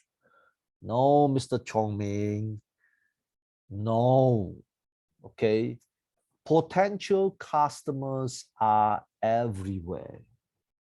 Okay, let me explain to you what do I mean by this. Okay, now everybody here will give me the reasons of no. Okay, what is the reason of no? For example, Mr. Nizar will tell me, sir, I have no money. Ms. Daminra will tell me, sir, I don't want this anymore. Mr. Naveen will tell me, sir, I hate this. Ms. Huyen will tell me, my auntie is pregnant, my cat is pregnant, my elephant is pregnant. That's why I have no money left. Okay? Now, the truth is why customers will say no to you is because they do not find that your products are important. Because when things are really, really important to the individual person, they will find ways. You know, it's just like this stupid program that you're attending now. Some of you don't want to continue. Why don't you continue? It's because you don't think it's important. Right? Because if it's important, you will find money. Understand, Chongming? People don't, everybody is a potential customer to you, Mr. Chongming. Every services in this world, everyone, whether it's an African, whether it's a Filipino, whether it's a Vietnamese, whether it's a Bhutanese, everyone in the world is a potential customer. There are only two problems you will face when it comes to potential customer. Number one, the importance. Is this important to him or not? Just like some of you will drop out from this program. The reason why you're going to drop out from this program is not because you don't have money, because money can be raised, money can be found, right? It's because you do not find it important to carry on. Understand, Chongming? So that's problem number one. Problem number two, education. When people don't want to buy your service, most likely 90% of the people in the world have no fucking idea what your service is about. Okay, just like my staff, some of you will drop out from this program. It's not because you don't need this program. You need this program because you need certificates, you need knowledge to improve your lives. But unfortunately, some of my staff is not strong enough to educate you the importance of this program. Importance create customers. Like example, like maybe you need internet. Internet is important now, right? True, internet is important now, right? In life, internet is very, very important now. All the people here will try their best and find ways to install internet at home because it's that important. So Chongming, the problem is there is no such thing as a potential customer because every customer is potential. The reason why these people did not become your customer is because they don't think it's important. You tell a girl now, any girls here, right? The girls here, do you think that putting makeup is important? Of course, all the girls will say, yeah, I think I need to put basic makeup, not full makeup, but basic makeup. But if you tell the guys, is makeup important? What the hell will I put makeup in my face? You see, so all the girls will find a way to buy a lipstick, even they are broke, even they have no boyfriends, they will find a way to put basic makeup because to them, that's important. So the message to the customers, this is something that you have to learn, Chongming. How can you make a customer sit down and listen to you? The importance of your product. If you want potential customers, is to create potential customers, not find. Okay, finding potential customers is difficult. How do you know any of these people need to buy water? Like if you ask me, fuck man, Singapore tap water you can drink. Why the hell want to spend $3,000 on a tap water machine? You see? Now you understand what I'm saying, guys? Rather than finding potential customers, you should create potential customers. The importance, huh? How do you solve your problem from the pandemic? Okay, this is important. Okay, it's called the new normal. When I start to shift my business to the new normal, it was a challenge. How to communicate with people through Zoom, how to manage people through Zoom is a difficult challenge. So the key is to understand the internet. The internet Again, I'm going to tell everybody one more time, internet is the greatest creation of mankind today. The greatest. A lot of people are underestimating internet. Really, you are. You are really underestimating the abilities of the internet because most of you just spend internet time watching TikTok videos. That's the problem with you. Internet is the greatest creation on this earth. It is. That's my belief. So when there's a pandemic, everything is under lockdown, everything is under COVID-19 regulations, cannot fly, cannot this, cannot that. You have to use internet the best way. Like today. Now, I have never done any online training before COVID, just for information. All my training, if you go through our Facebook and Instagram at 2019, 2017, 2018, 2016, 2015, we have never do anything online before. So since COVID came, this is the first time. So I believe that everybody should understand how the internet works, because the internet is the only thing that can save you from a pandemic. No one else. Okay. Next question. I'm anxious introvert. I feel so stressed to meet up with people and talk about things. Yep. Not just you. 80% of the people in the world are like that. Example, our host, Mr. Akmala. Wave to everybody so you know who you are. Man, he is weird ass. Mr. Akmala is a weird ass man. Okay, he is weird ass. He doesn't talk to people. He's stumble at his words. I cannot understand him. Yeah, it's true, because your generation is the social media generation. So social media generation is every day you stay at home watching YouTube, talking to people through messengers, WhatsApp, Line, Instagram, that is true. But the thing is, why are you stressed? Remember earlier I mentioned to you, when you talk to someone, always have two thinking. Either he's the best person in the world or the craziest person in the world. So when you have this mental expectation, why are you stressed? Why are you stressed? Just like today, I'm giving this training, right? Some of you will like it, some of you will hate it, because I cannot please everyone. I'm not Buddha. I'm not Muhammad. I'm not Jesus. I'm not only your gods can please everybody. I can't do that because I'm not a God. So always remember, the key is not you. The key is them. How are you looking at these people?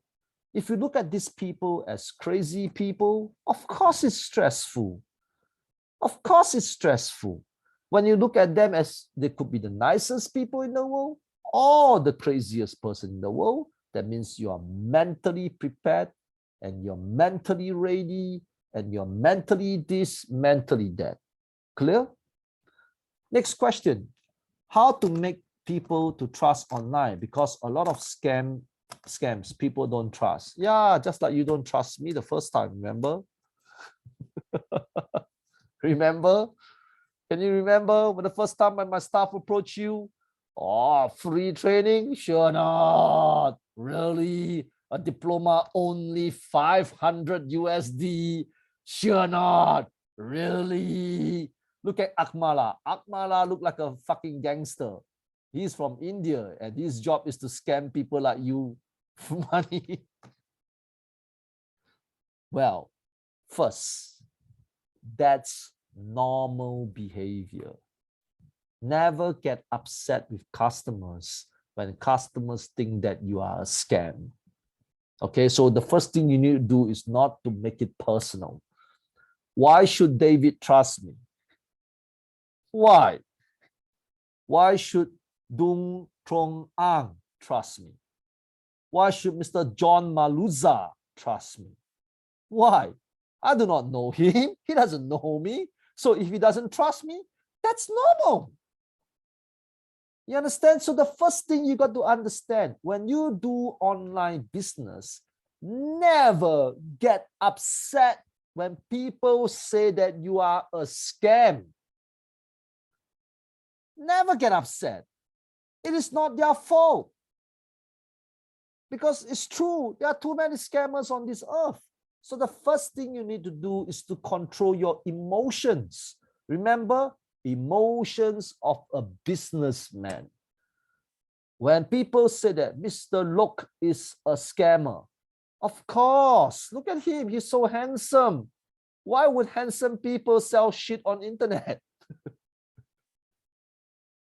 And the Africans, I'm sorry, I'm not racist, okay? All right, you look like dangerous criminals. You understand? So why are you upset with these people? Why are you upset with these people? So never, never make it personal. These are natural behavior of humans today. You understand? So that's number one. So the first thing is like that, number one. Number two, this is going to be a challenge. It depends on what kind of service you provide. Okay. You have to communicate with people more. It's true, it's harder to close orders online nowadays. It is harder. It is harder because there are too many scams. But then look at the positive side. If you can master online sales, the whole world is your market. You agree? You agree? Think carefully. Don't look at the glass half empty. Look at the glass half full. Yes, it's true. For people to trust online, it's harder. It's really harder. But if you can master it, the whole world is your customer. Look at the positive aspect. Now, usually what I would do, I mean, for my company, that's my company, we will give free online program first. So when you get to know me, when you get to know my trainers, when you get to know my people, the trust will be slowly built. You understand? But of course, there will be people that will drop the program or drop the products because that's normal behavior. You see? So the only thing I can offer you is communication. Maybe you should talk to these people through Zoom, through WhatsApp video, things like that. And never do hard selling when it comes to online. Hard selling means, sir, please buy from me. Sir, please buy from me. That's called hard selling. Try to present all the importance of your products, the important thing about your products, because the important thing will make customers think, yes, I really need this service. I really do. But I'm still worried that David is a scammer. I'm still worried that John Malusa is a scammer. I'm still worried that Mr. Jamshek Yazirov is a scammer. Because all of you look like scammer. So when the customers think like that, that's normal. Why would a Filipino girl for no reason talk to Americans? Think carefully this statement now, all those Filipinos, if you want to sell products to America, right? Because the Americans have money, right? So all of a sudden, Miss Michelle is selling products in America now. So how do you want the Americans to react? Of course, they will think that you are a scammer. But when you are desperate for sales, they really believe that you are a scammer. So my advice is always mentally prepared that you need to talk to the customers at least 3 times in order to close an order. Yes, the challenges of closing online is harder, But then the market is bigger. There's always pros and there's always cons. You understand? For customers to go to your shop, it's easier to close the order, but the customer volume will be lesser. Do you understand? Because you will not be able to have 1,000 people going to your shop. But if you are able to sell online, 1,000 people can see your product. So what you can do is to do a short video of yourself at all times. Like example, if Mr. Maluza is selling, because I saw Mr. Maluza recently in the fur coat, man, you look like a pimp, man. So maybe your job is to sell fur coats, right? Right? So instead of, maybe you can open a video channel, like a YouTube channel or something like that. So when people see a track record of you talking all the time, like A, B, C, D, E, F, G videos, the trust will slowly come. You know, and of course, when you do videos, you must ask your friends and ask your colleagues how they feel about the videos. The whole problem why they don't trust you is because they do not know you. Like now, I believe a lot of you trust me, right? Because a lot of you went to my BizTalk session, right? Say, you didn't trust me the first time I met you, right? You look at this Chinese idiot with a Chinese stupid look. Maybe he's a scammer. Right? It's the same. It's the same. Trust needs time to build. When you want to do sales online, it's not just sell and then you expect people to buy shit from you. It doesn't work that way. You have to build your market. You have to build your platform.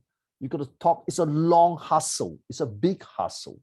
But the good thing about this hustle is international. International. So it's harder to do, but the market is bigger. Face to face to your shop is easier to do, but the market is smaller. Both are important. All right. Next, which product is in demand mostly? To be honest with you, every products are in demand. Every. It's true. It's true. But because, again, don't look for the product that can sell. That's called a novelty item. Novelty item die fast. You understand? Maybe you can make 3 months of money, and the 4th month, you have no money anymore because the fashion died. Look, usually when it comes to business, I always prefer traditional business. Traditional business is long-term business. Toilet bowls are long-term business. Curtains are long-term business. Glasses are long-term business. Food, long-term business. Training programs, long-term business. So there is no such thing as a product in demand because everybody needs different types of services and products. So rather than look for novelty items, look for products and services that can last a lifetime. So imagine if you sell food, people need to eat until the day they die. If you sell haircuts, haircuts, like maybe Mr. Naveen, you want to be a hairdresser, open a barber shop, yeah. It's either I go to your barber shop, I go to that barber shop. That's it. I still need to pay money for haircuts. It doesn't matter, right? So how does Mr. Naveen need to do is to find me to go to his shop so that I no longer go to that shop. You understand? So like, for example, the next question, my family put up a rice shop. Now we went to close because too much rivals. Yes. You know why? Because you never do better. You never sell better. You never service better. You see, people eat rice. Do you understand? There's a recycled product. It's either I buy rice from you or I buy rice for someone else. I need to spend this money no matter what. Just like university, right? Everybody needs to go to school, right? It's either I pay at A university or I pay at B university or I pay at C university. So the key thing is just to do better and sell better. The problem when you open a rice shop, I can guarantee you, Marjorie, you didn't do anything. You just open a shop and you put some advertisement on Facebook, you tell some friends, and you thought that this will make your shop happening. You are absolutely fucking nuts. You need to sell better. You need to go to everyone in the whole block, tell them, hey, come to my shop. This rice is good. Believe me, just come. Because recycled products are, if I don't buy from you, I buy from someone else. Right? Like for example, Mr. Naveen need to shave, right? So you buy shaver, right? You do. Come on, you have a nice beard, right? Like I want to have a beard, but because I'm Chinese, it doesn't come out. No matter what I do, okay? It doesn't grow on Chinese people's faces. So it's either you buy the shaver from this shop or you buy the shaver from the other shop. So the market is there.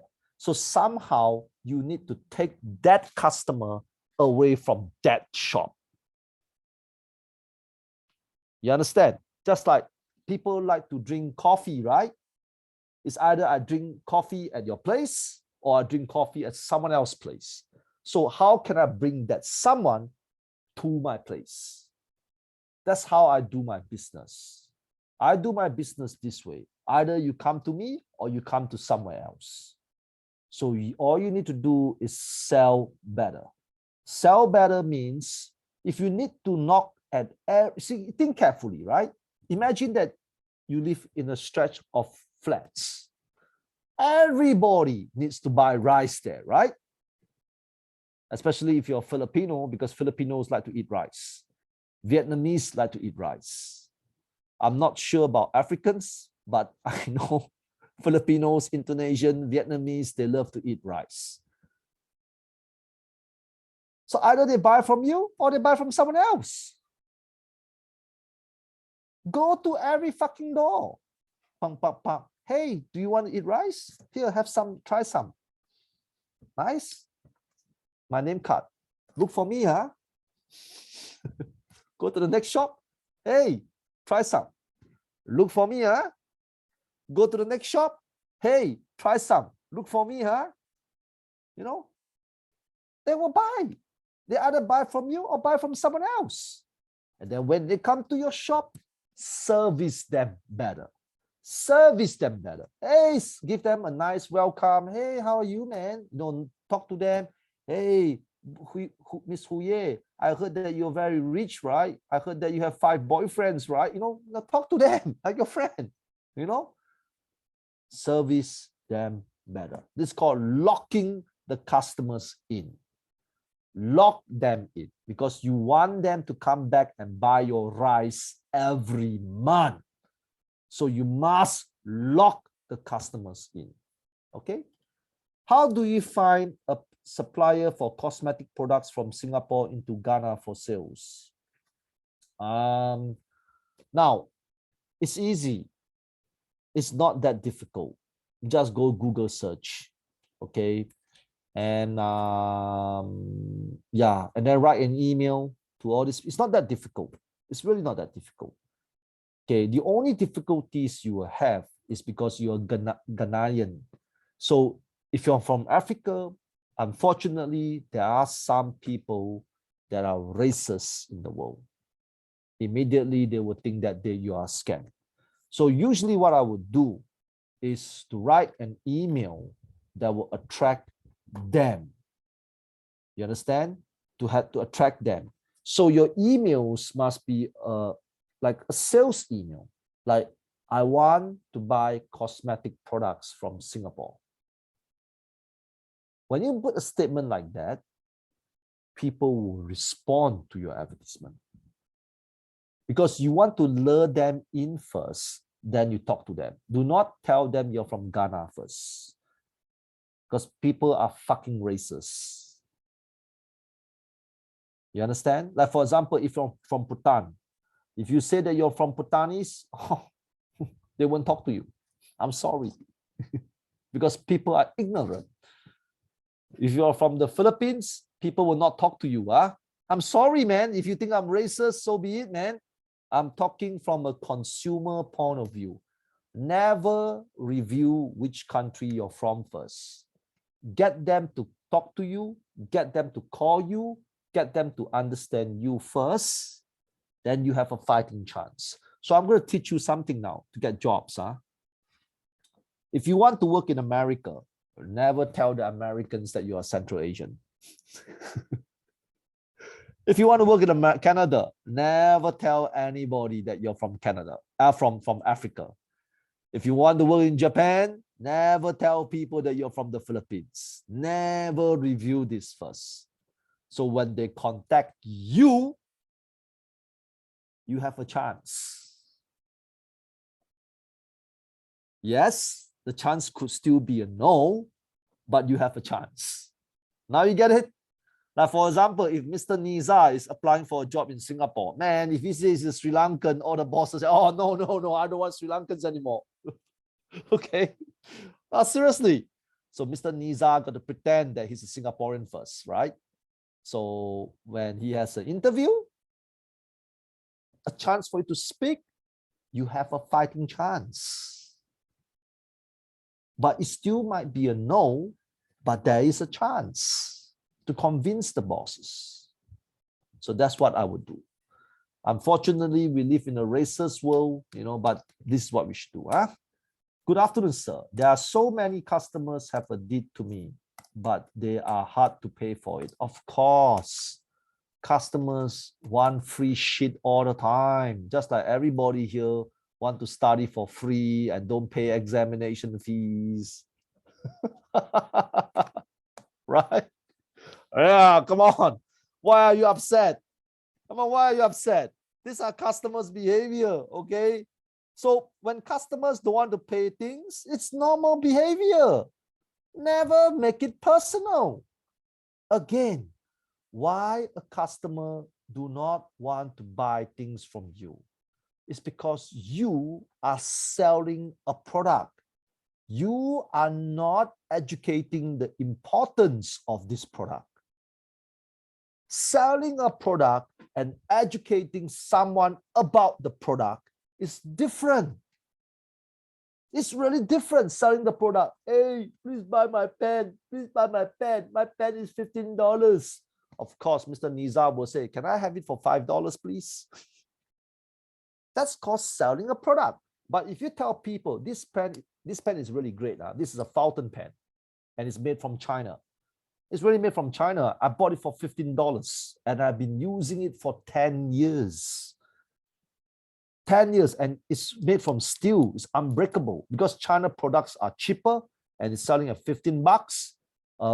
A branded fountain pen from Mont Blanc will sell at $250. So, sir, which one do you want to buy? Of course, you will buy this. You know why? Because you are educating the customers about your product. Educating and selling is different. Always remember that. When you sell, people run away. When you educate people, there are 50% chance that people will listen to you. How did you start your business and how did you succeed?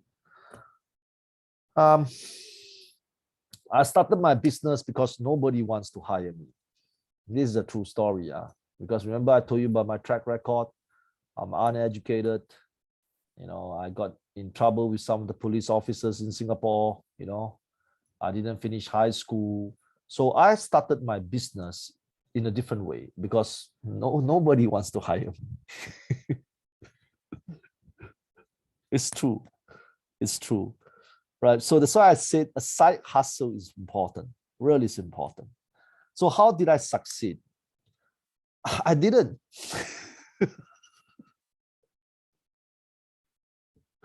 I didn't succeed.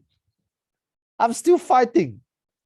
Business. That again, how do you define success? Okay, remember I think the last session I have some with you guys, right? I don't think that I'm successful. I don't. Really, I don't. I still have a lot of stupid stuff working for me. Right, Akmala? That's not success. You understand? So how do you define success? Okay, so that's very important. Just because you see me doing better than you, that's success? No, no. That's from your point of view. You understand? That's from your point of view because I am doing better than you. So, oh, Mr. Benson Ma is very successful. I'm not. I'm not. Okay, I'm not. Because business has no end game. You understand? There's no end game. No end game means it never ends. It never ends. There is no end game. Okay? Number two, business always go up and down. And number three, how do you determine what success is? If you say that I'm more successful than you, and that's successful for you, then you're right. I succeeded. Okay? But I don't think I did. I'm still struggling. Okay, I'm still building my organization. So I don't think I did. Okay, but how do I start my business? Yeah, because nobody wants to hire me. For those people that nobody wants to hire, that some of you have no jobs, right? This is the best time to look for a business. So for example, if Mr. Shaman Romanath, if you have no job now, and just sell tea, go work for a tea business, you know, so that one beautiful day you can have your tea business. You understand? So for those people that have no jobs now, perhaps this is the right time for you to start the side hustle or work in an industry that you want to open a business in. Understand? Now, next question. I'm stuck at telesale. So it's hard to do telesale. Do you have any advice on telesale? Okay. Telesale is a bit different because you're trying to sell things on the phone. Now, I never sell things on the phone. Okay, I'm not sure how your company works. Usually what I would do in terms of telemarketing is that my job is to fix appointments. Because it's hard to sell something on the phone. Really, it's hard. You know, this is the 21st century, you know, everybody's using internet, social media, you know, take Zoom meetings. So it's very, very difficult to sell things on the phone. So if it depends on what business you are in, use the phone to fix appointments. Do not use the phone to sell things. You understand? Look, for example, if you are selling flowers, okay, example, you have a florist. So if somebody calls you up or you call somebody up, you say, hey, sir, I think it's best if I fix an appointment with you through Zoom or to explain more, because on the phone, it's hard to explain. Why not I use Zoom to talk to you? But don't worry, sir.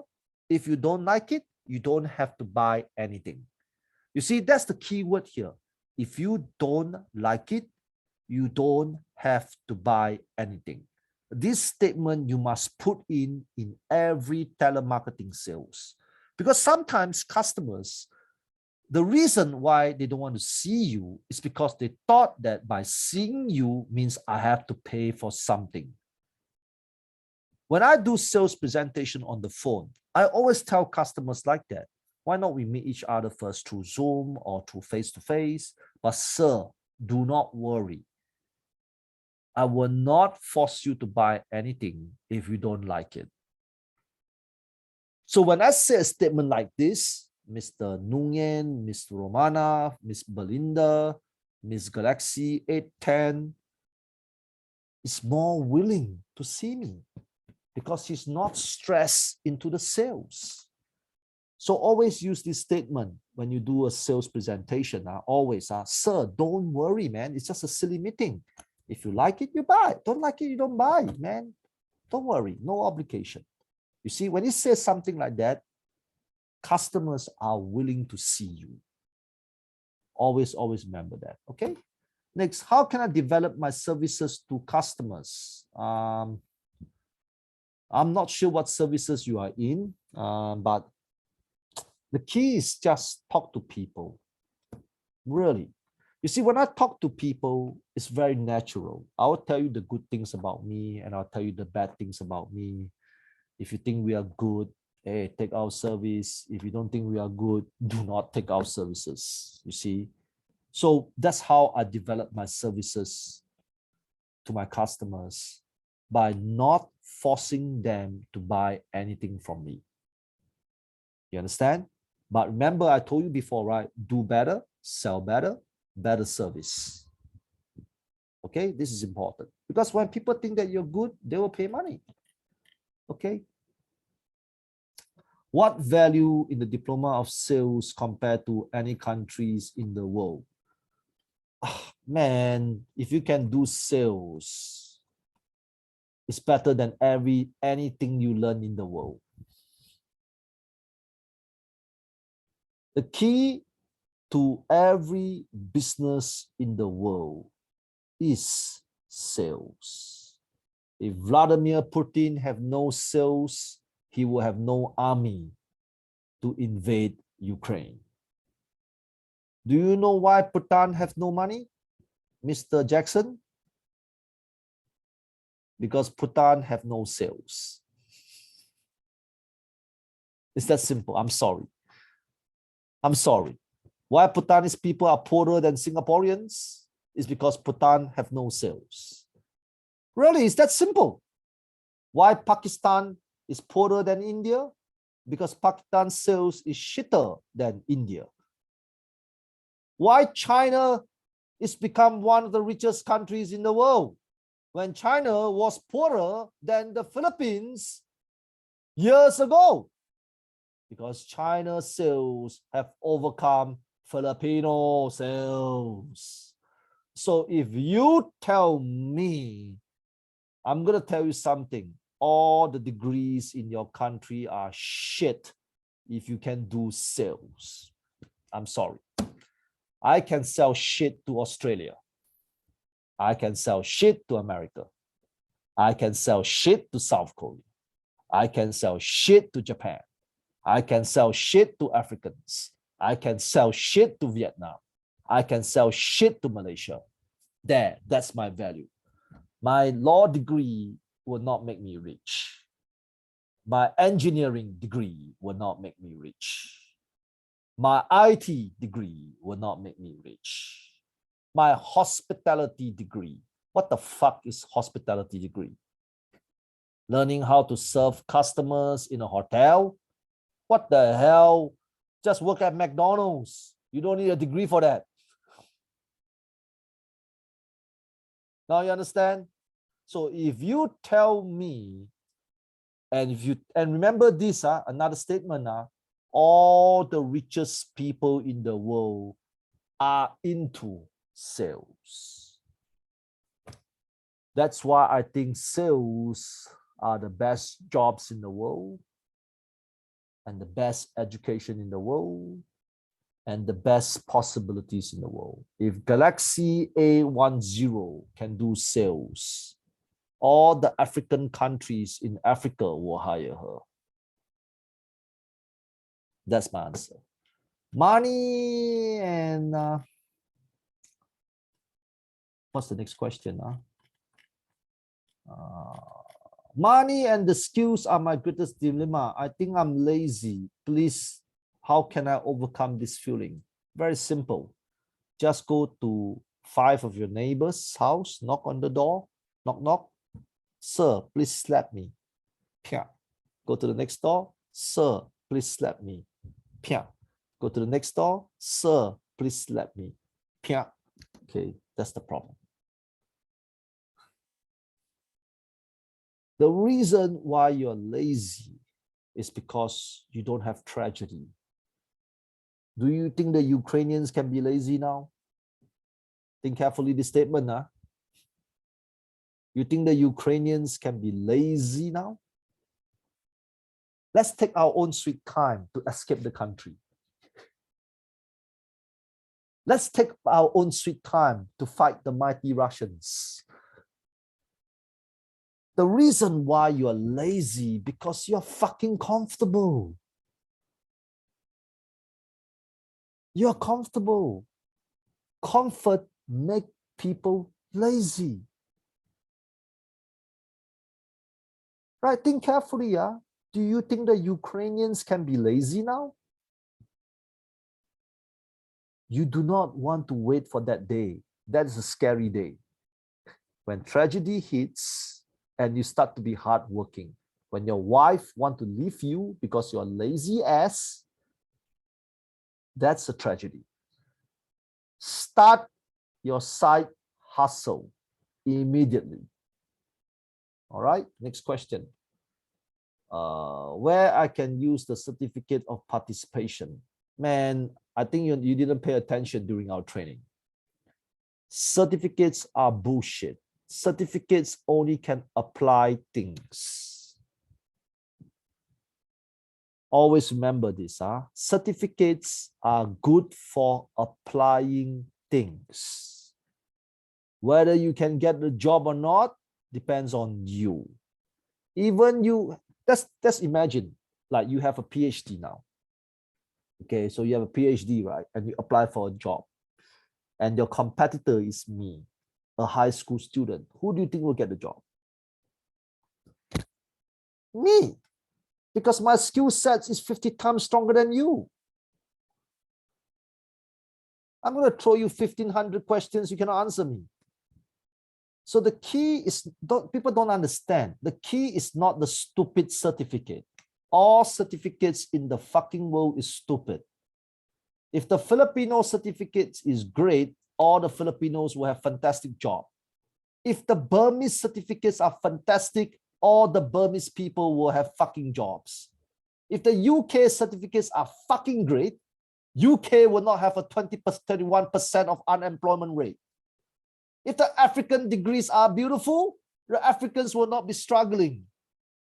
If the Bhutanese degrees are fantastic, the Bhutanese will have $3,000 a month salary. Certificates are like passport. You understand? I can apply to go to Vietnam. I can apply to go to Africa. I can apply to go to Sri Lanka. It's what I do in Vietnam, what I do in Sri Lanka, what I do in India that makes me special. The key is not stop. Seriously, I get annoyed when people ask me about certificate. Stop asking about certificates. Ask about the knowledge that you could have. That is more important than any certificate in the world. If you have the knowledge to sell, all the bosses in the world will hire you.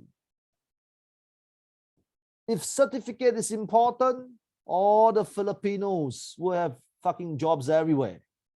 All the Burmese people will have jobs. All the Bhutanese people will have jobs. Stop thinking certificate as shortcuts. Certificates are not shortcuts. Certificates are just tools for application. Your skill sets will guarantee you success. Your knowledge will guarantee you success. So if you have half-ass knowledge, you have half-ass success. If you have stupid knowledge, you have stupid success. If you have magical knowledge, you will have magical success. I hope I have correct the way you think now, because there are millions of Bhutanese, not millions, Bhutan is not that big, millions of Myanmar people, millions of Africans, millions of Americans, millions of Filipinos, millions of Thai people, millions of South Koreans, millions of Japanese people around the world with certificate. that are jobless.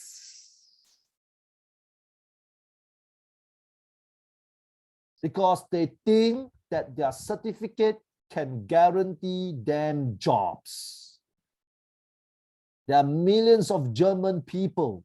We don't talk about third world nation. Some of you will say, yeah, sir, I'm from a third world nation. Bullshit. There are millions of Germany people, millions of UK people, jobless. Millions of Canadians, jobless. Clear? The key to education is to understand the knowledge, implement it, practice it, listen to it, do it. I choose to be a successful businessman in my country, but I do not know how to start. I taught you two things. Number one, get a side hustle. Start with a side hustle first. Number two, look at the industry that you want to join, want to do in, work there first. Next question. Yeah, you don't know how to start. I taught you. All right. What is the best strategy to make your customer buy your products more? Communication and sincerity. When you sell products or sell services like I'm doing it now, I really don't care how the customers feel about me, because not everybody is going to agree with me. Not everybody is going to like me, but my sincerity must be there. My facts must be there. My research must be there. My knowledge must be there. Like just now when I mentioned the word certificate, of course, some of them will feel offended, right? Oh, I studied really hard. I got my degree. How can this Chinese guy say that?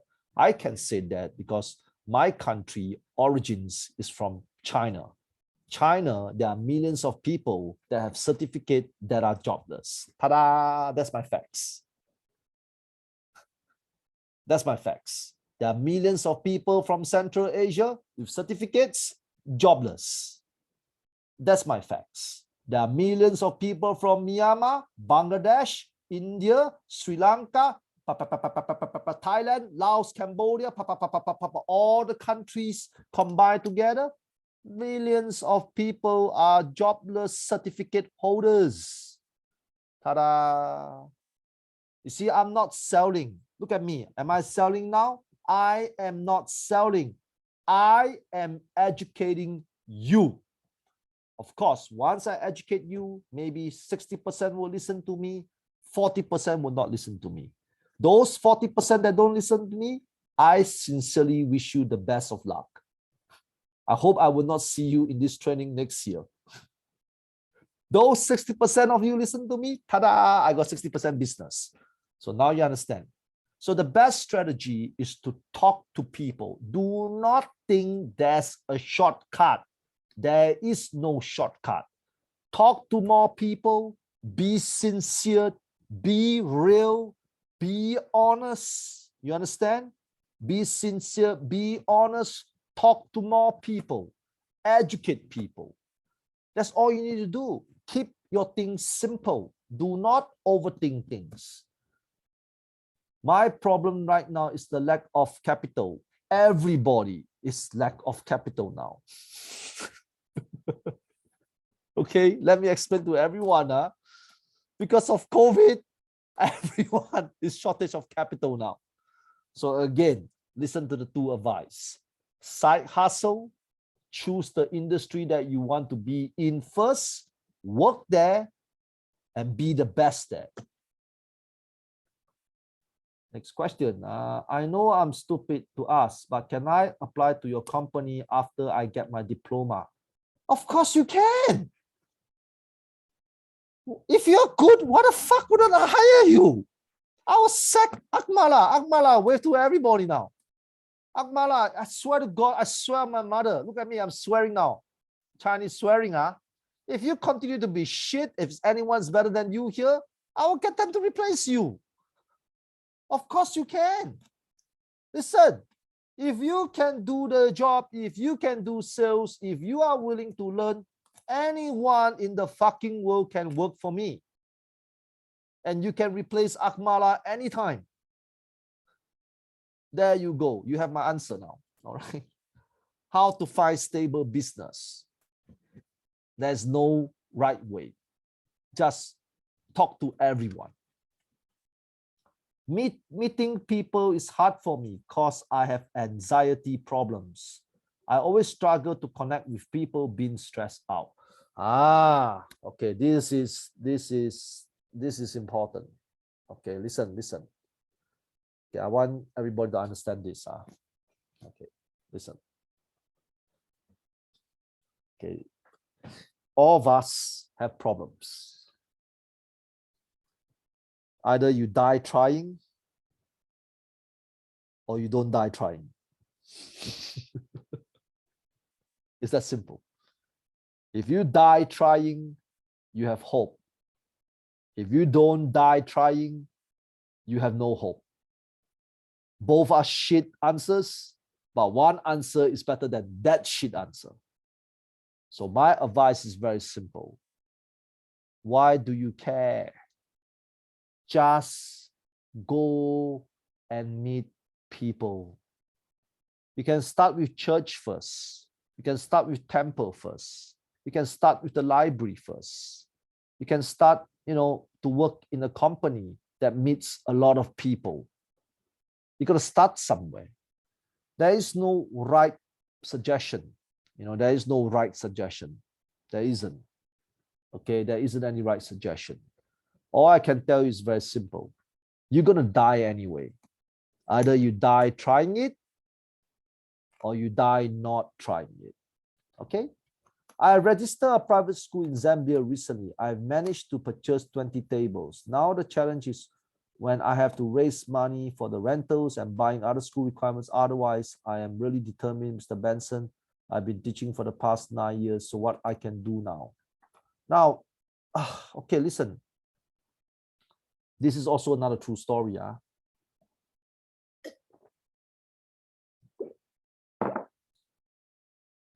Work with what you have. Like you see, because of COVID, our business suffered badly because students cannot come to school. Instead of buying tables, why not teach these people online?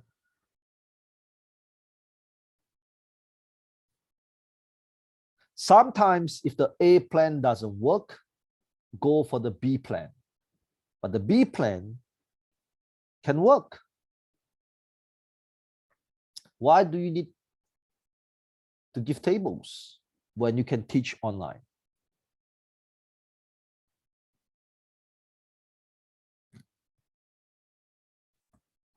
Sometimes if this is a dead end, use another way to overcome. Do not be so stubborn with your goals when you have no money. When you have no money means you have no money. It's that simple. So you have to work without money. You understand? Learn how to work without money. So the best thing in the world is still internet. Okay? Would you invest in me, sir? No, I wouldn't, because I do not know you. I'm sorry. I have to know you first. Hey man, you could be a scammer for what I know, right? So I hope you understand. You have to prove to me first. But there are people that I will invest. Those people that I know you're hardworking. I know you're putting a lot of effort, things like that. Understand? So that's the answer. Teacher, I'm starting to sell tech furniture. It's so online. It's just the beginning. I need some advice. There's no advice. Just fucking do it. Try to sell everywhere. Carousel, Instagram, Facebook, WeChat, Line, Kakao Talk, Twitter, just do whatever it takes. Internet is free. There's so many places you can sell, talk to people, hi, I sell, tech furnitures, email to clients, email to people. Just continuously push your product at all time. That's all you need to do. That's all you need to do. All right. Just like what I did. You see, when we sell our trading programs, we don't care whether you're African. We don't care whether you're Filipino. We don't care whether you're from Vietnam, right? We just push the product. That's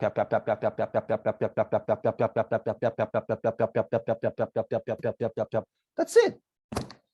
That's it. And if your product is good, they will buy it. Right? If your product is shit, they won't buy it. It's that simple. That's it. That's all you need to do. For small businesses, don't overthink. For small businesses, do not overthink. There is no shortcut. Okay? I'm fighting for my anxiety. Yes, everybody is. So either you die with anxiety or you die without anxiety. So if you have anxiety, just go and meet people. Counter poison with poison. You understand? So if you think anxiety is poison, use poison to fight poison. The more you don't want to talk to people, the more you should talk to people. Is international diploma the same as the Philippines, sir? Of course, there are many Filipinos go abroad to study and go back to Philippines to work. Okay, and the truth is, people do not recognize the schools in Singapore. They recognize the Ministry of Education that approve the schools in Singapore. You know, this is a nasty comment. Recently, I spoke to one Bhutanese. One Bhutanese. The Bhutanese was a bit sarcastic. He said that our certificates is shit. And that's what he says. It's true story. So I told the Bhutanese, man, how many people you know to use Bhutanese degrees and go abroad to get jobs? Zero. How many people are traveling to Singapore to get education? Millions. I told the Bhutanese boy, have you seen any Indians or Vietnamese or Americans travel to Bhutanese for education? He said zero. But did you know there's millions of people that come to Singapore for education? Yes, that's the difference of the quality. I'm sorry. I'm sorry if I offended you, Mr. Jackson. I know you're from Bhutan. I'm sorry if I offend you, Miss Tashi. I know you're from Bhutan, but facts are still facts. You can argue with me. You can tell me. You can tell the whole world. You can talk to the president in America, and try to convince him that Bhutanese education is better than Singapore. You can do it. I hope that you will win. You understand? So that's the reality. Okay, this is the reality. All right. Next question. To choose the right business to start, if you have lots of ideas, each one is a good one. Now, I cannot tell you that. Seriously, Mr. Sharab, I can't tell you that whatever ideas is good or bad. Okay, like I told you before, there are new product business and recycle business. So once we start our business membership, when I get to know more about what you want to do, which that's what the business club is about in the future, and we're going to start around end of April. That's where I can really understand what your business is about, and perhaps I'll have more time to tell you which one is the better idea. Okay. Planning to come up with a poultry business and now to market to sell. What's the first step can we make? Oh, you sell chickens, Mr. Maluza. Okay. Again, if you want to start a business, the first thing you need to do is to learn how to do free shit, because you have no money. Free shit. What is free shit? Free shit means how to create a website the cheapest way. So thank God, because of technology, there are a lot of things that are very, very cheap to learn. Like, for example, you can use Wix.com to create free, really affordable website, right? So the website is the first thing you need to do if you don't have a big sales force. Number two, there's a lot of app that you can design flyers. Like Canvas is another app which allow you to use to design cheap design items. And then, of course, you must learn how to do social media marketing. Then of course, Mr. Maluza would tell me, sir, I don't have so much money. How can I learn free social media marketing, right? Go to YouTube. YouTube has a lot of free shit. I learned how to do presentation through YouTube. Really, that's how I learned. I learned how to communicate through YouTube. YouTube has a lot of free programs. So the first thing is you need to understand is what are the free things. You got to think like an asshole, Mr. Maluza. You know how an asshole does? An asshole does not want to spend money. You understand? Right? So he wants to find the cheapest way to set up his business. Okay, because you're not rich, right? So this is the reality. So you can go to Wix.com, you can go to YouTube, you can go, social media is important. Okay, the ability to sell online is very, very important. Or the ability to bring customers to your shop online is important. Last time, and this is a true story, 20 years ago, when I first started my business, I need to spend 20 to 40,000 Singapore dollars every month on advertisements. Newspapers cost expensive. Magazine advertisement expensive. Social media is fucking fantastic because it's free. It's free. It's really free. And then content writing. Mr. Maluza, you must learn how to do content writing. So in YouTube, they teach you about content writing a lot, free one. So content writing is important. Because in social media, the advertisements is written, written and writing and all these things. So you have to be able to do content writing. So if you do not know how to do not worry. YouTube have many courses that will teach you for free. Okay, so the first thing you need to do is to get the foundation at the cheapest way as possible. If you're broke, if you have no money, you understand? So that is the best way first. All right. Next, yeah, of course you can apply to start an entrepreneur. Thank you, Mr. Ma.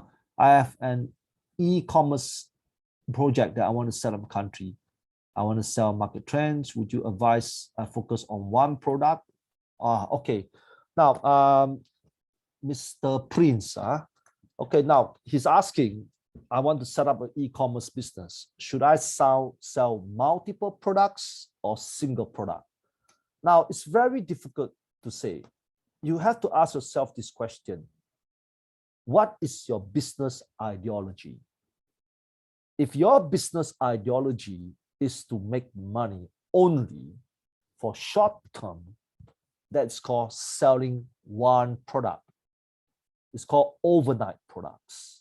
But if you want to set up an e-commerce platform and you want to sell long term, that's called a trend setting. That means you are selling culture.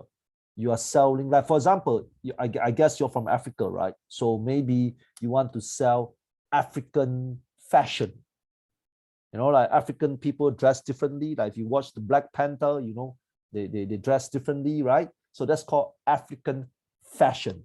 So if you do that, of course, you need to have multiple products because your ideology is to sell African fashion. But if you want a fast buck, a fast cash, that means then my suggestion is concentrate on one product, just one product. You see, so it still depends on your business ideology. Okay, and sometimes when you set an e-commerce platform, some products will sell better.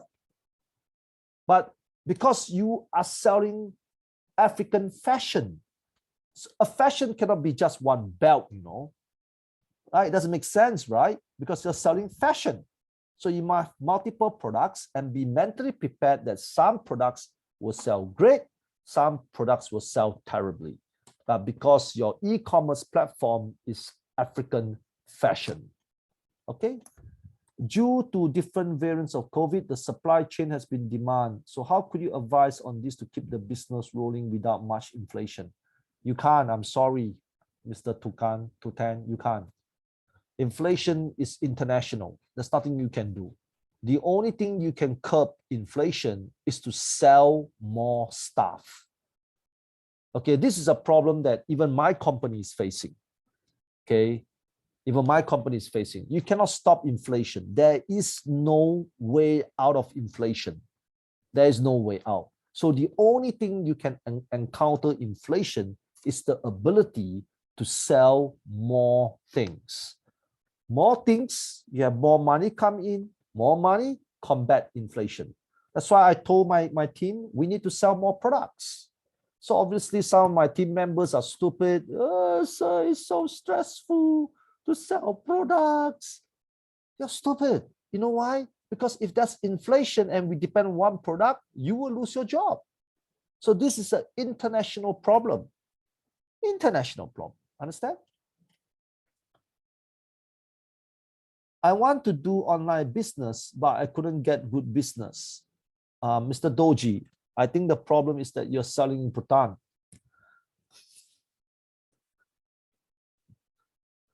Okay, now, for those people that want to do online sales, try to sell your products worldwide.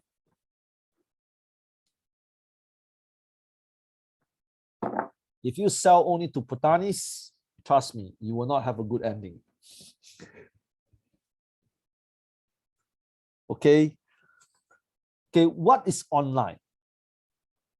Online is supposed to be international, right? Just like you see how I do sales to everybody here. You guys are from all over the world. Man, if I depend on Bhutan, my online training, I will go bankrupt. I'm sorry. If I depend on Kyrgyzstan, my business will go bankrupt. You understand? Some countries have no spending power. That's the truth. There's nothing we can do because this is a problem. But because of internet, you know, just like I remember like a few weeks ago, I mentioned to some Africans, right? Sell to the Americans. Sell to the Americans. You see? So yeah. So that's the reason, because you're aiming only on Bhutan. And people like Jackson and Tashi, oh my God, you don't want them to be your customers. They want everything cheap. What? $2 is too expensive. I want it for 50 cents. Filipinos are like that as well, right, Miss Roseanne? Right? The t-shirt is $5. No. I want $2.50. Right? There you go. Okay. Try to sell worldwide. You'll be quite surprised that if you have the knowledge of internet, you can do amazing things. Okay. Okay, I need idea for it. Okay, what do I need to do if some of my staff are lazy and not doing well if I'm not around? How can I talk to them without hurting their feelings? Miss Melnaline, you have to hurt their feelings. I'm sorry. How can you? Hey man, Miss Monaline, I think that you are a nice girl. Miss Monaline, where is Miss Monaline? I cannot see you. Okay, but anyway, Miss Monaline, you have to be honest with your staff. Okay, why? It's not about hurting their feelings. You are not going to marry them. Your job is not to please your staff, because think about it. If they are shit in their job, they will still lose their job eventually. Honesty is the best policy. Yes, it's true. Some people will get hurt. So I want you to think carefully now. If I think that Mr. Chong Meng is the dumbest guy in Vietnam, and I don't want to tell him, I don't want to tell him, I said, Chong Meng, you are so brilliant. Chong Meng, you are so smart. Am I killing him or helping him? I'm killing him because he's not. Yes, it's true. When you say something like that, they will get hurt and some of them will resign. Yeah, it's true. That will happen. So be it. Why do you want to keep people that are lazy in your company? In the end, you will have more work to do. And that's the thing that I always tell my staff. Man, if you're lazy, fuck off. Seriously. It's true. This is how I talk to my staff. You know why? Because they don't understand. You are fucking your colleagues up as well. Because the hardworking colleagues are the one that's covering your ass. And then if you're lazy, you are fucking your own family up as well. Because your family need a hardworking person. So if you ask me, Miss Monalyn, just be honest with them. If they cannot take it, bye-bye. We only can be friends. I'm sorry. Okay? Because you're killing them. Some of these people don't even know they're lazy. They don't even know. You're harming them. I think I've answered this question. My case is different, sir. When the staff told me I can do everything to get it because I want to do something, but all people don't have such mentality. Yeah, it's true, Miss Husa or Mr. Husa. I do not know whether you're Miss or Mr. It sounds like either a female or male. But what I can tell you is very simple. Yeah, that's what is true. It's mentality. It's all mentality. It's because you are comfortable. When people are comfortable, they don't want to do anything. So I'm going to explain to you one more time. You cannot be comfortable. You have to do something. All right. I think I should stop now because it's 2 hours and 49 minutes and I still have 95 messages. Oh God, I'm sorry, guys. I have to stop now. I'm running out of breath. Okay, guys, listen up. Now, again, I cannot tell you how to put this way. If you want to do a business, the conclusion is very simple. Don't overthink. Don't overthink. Okay, you are not trying to save your country's economy. You're not. You're not applying to become the president of your country. You are not going to Ukraine to save all the Ukrainians. You are not going to rebuild Africa to be more powerful than China.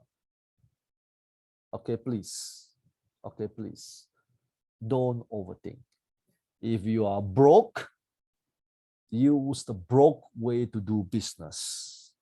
Side hustle, or choose an industry that you want to do business in and work there.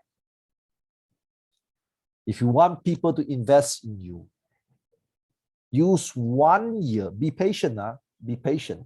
Use 1 year to make yourself the best person in that company. Because if you are the best person, people will invest in you, but you need to use 1 year to become that. So you must be patient. For people that have new startups, like Mr. Malusa and some of you, right? Use the cheapest way to get your business going first. Use all the apps that is free. Use all the YouTube channels, which is free. Use social media marketing way that is free. There is no miracle shortcut way to have business in you. Marketing is trial and error. Trial and error means you try this advertisement, it doesn't work, you keep on trying. Okay, don't believe the strategy. You know, like some idiots will tell you, oh, I have the best way to sell shit. That's nonsense. That's fucking nonsense. If you have the best way to sell shit, man, you don't need to advertise your service. People will queue up for that service. You will be so fucking busy, you have no time for advertisement. Don't buy that gimmick. Sales and marketing is trial and error. You got to keep on, like in my company, those people work for me, like Tashi, you know, right? We always trial and error, right? We try until we make it right. Until we make it right. right? And lastly, be better, sell better, service better. That's all you need to do. Don't overthink shit. Like Chong Ming is a young boy. Fuck, man, this guy will come and ask me, oh, is there any special way to make my sales better and easier? Man, Mr. Chong Ming, if I'm that smart, I will be the master of the universe now. You will not have a chance to talk to me today. Okay?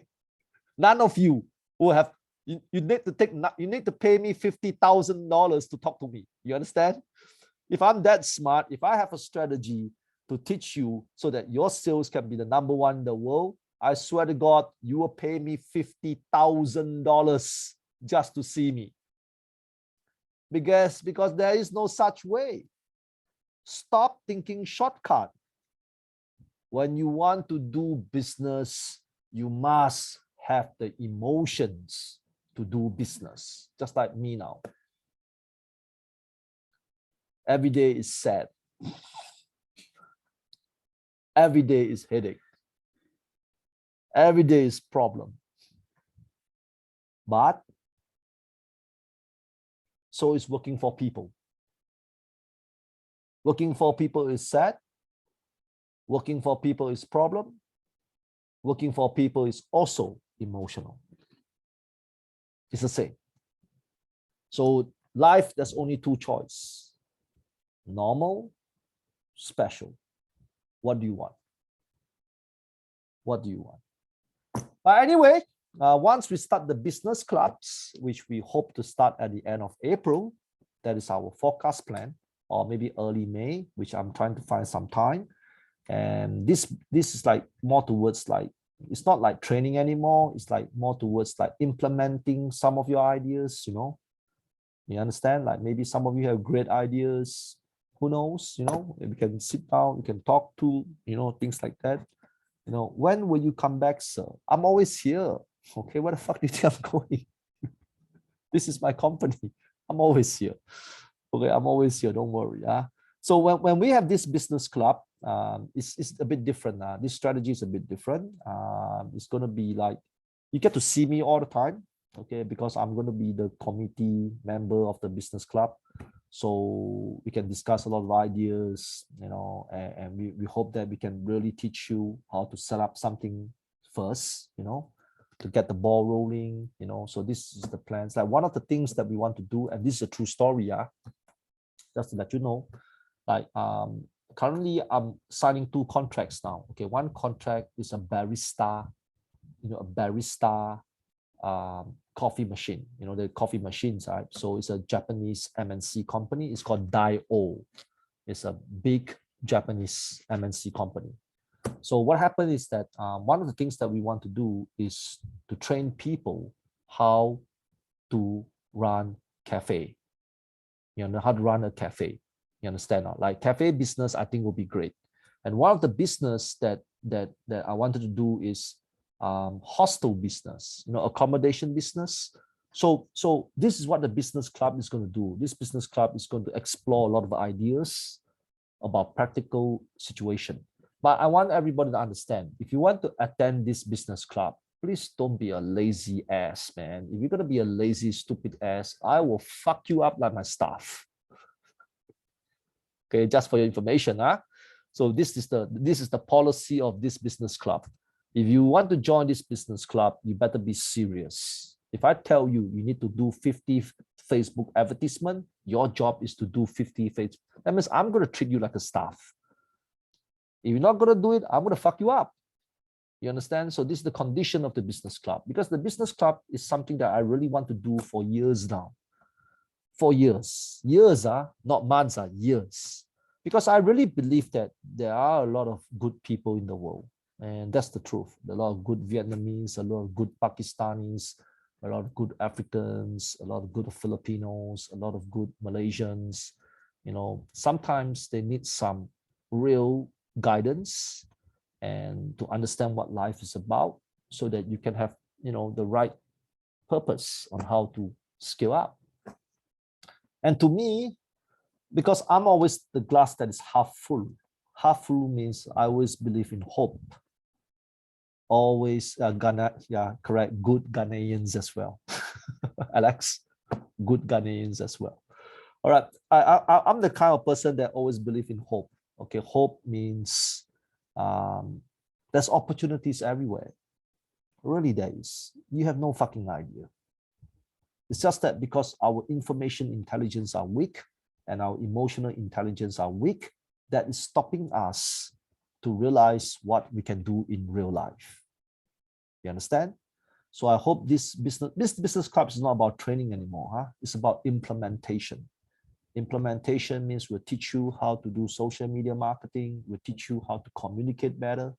We'll teach you how to, how to be more mentally tougher.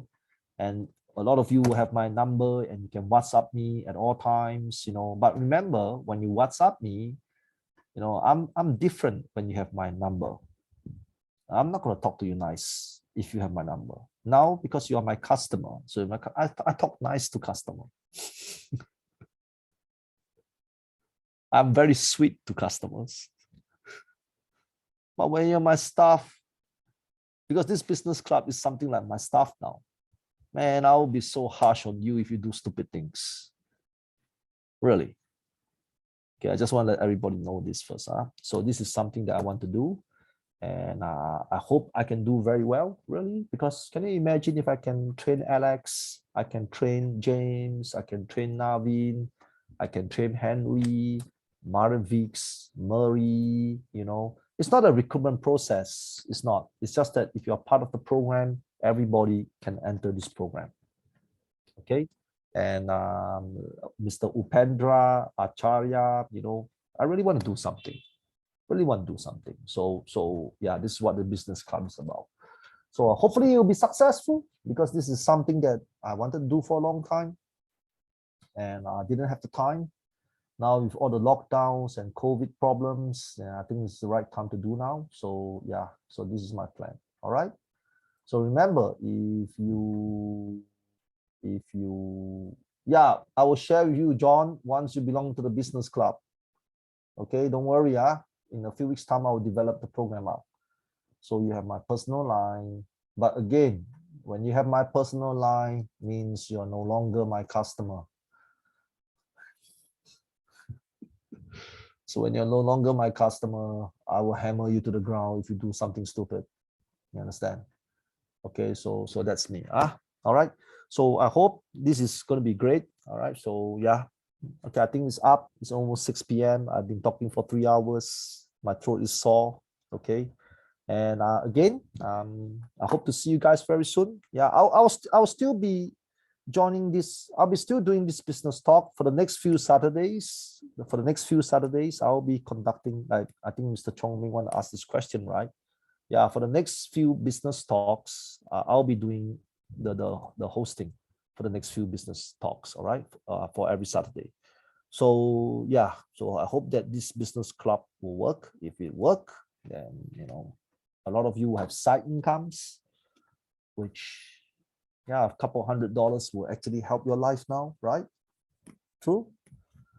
Agreed. A couple $100 could actually. No, I'm not talking about a couple $1,000. Okay, or a couple $1,000,000. So please don't go crazy. Be a bit more practical. But I truly believe that a couple $100 can really help you now, right? True. Okay, so we start small first. From small, we hope we can build something big in the future. All right, guys, that's it. Thank you so much. Thank you so much. Bye-bye.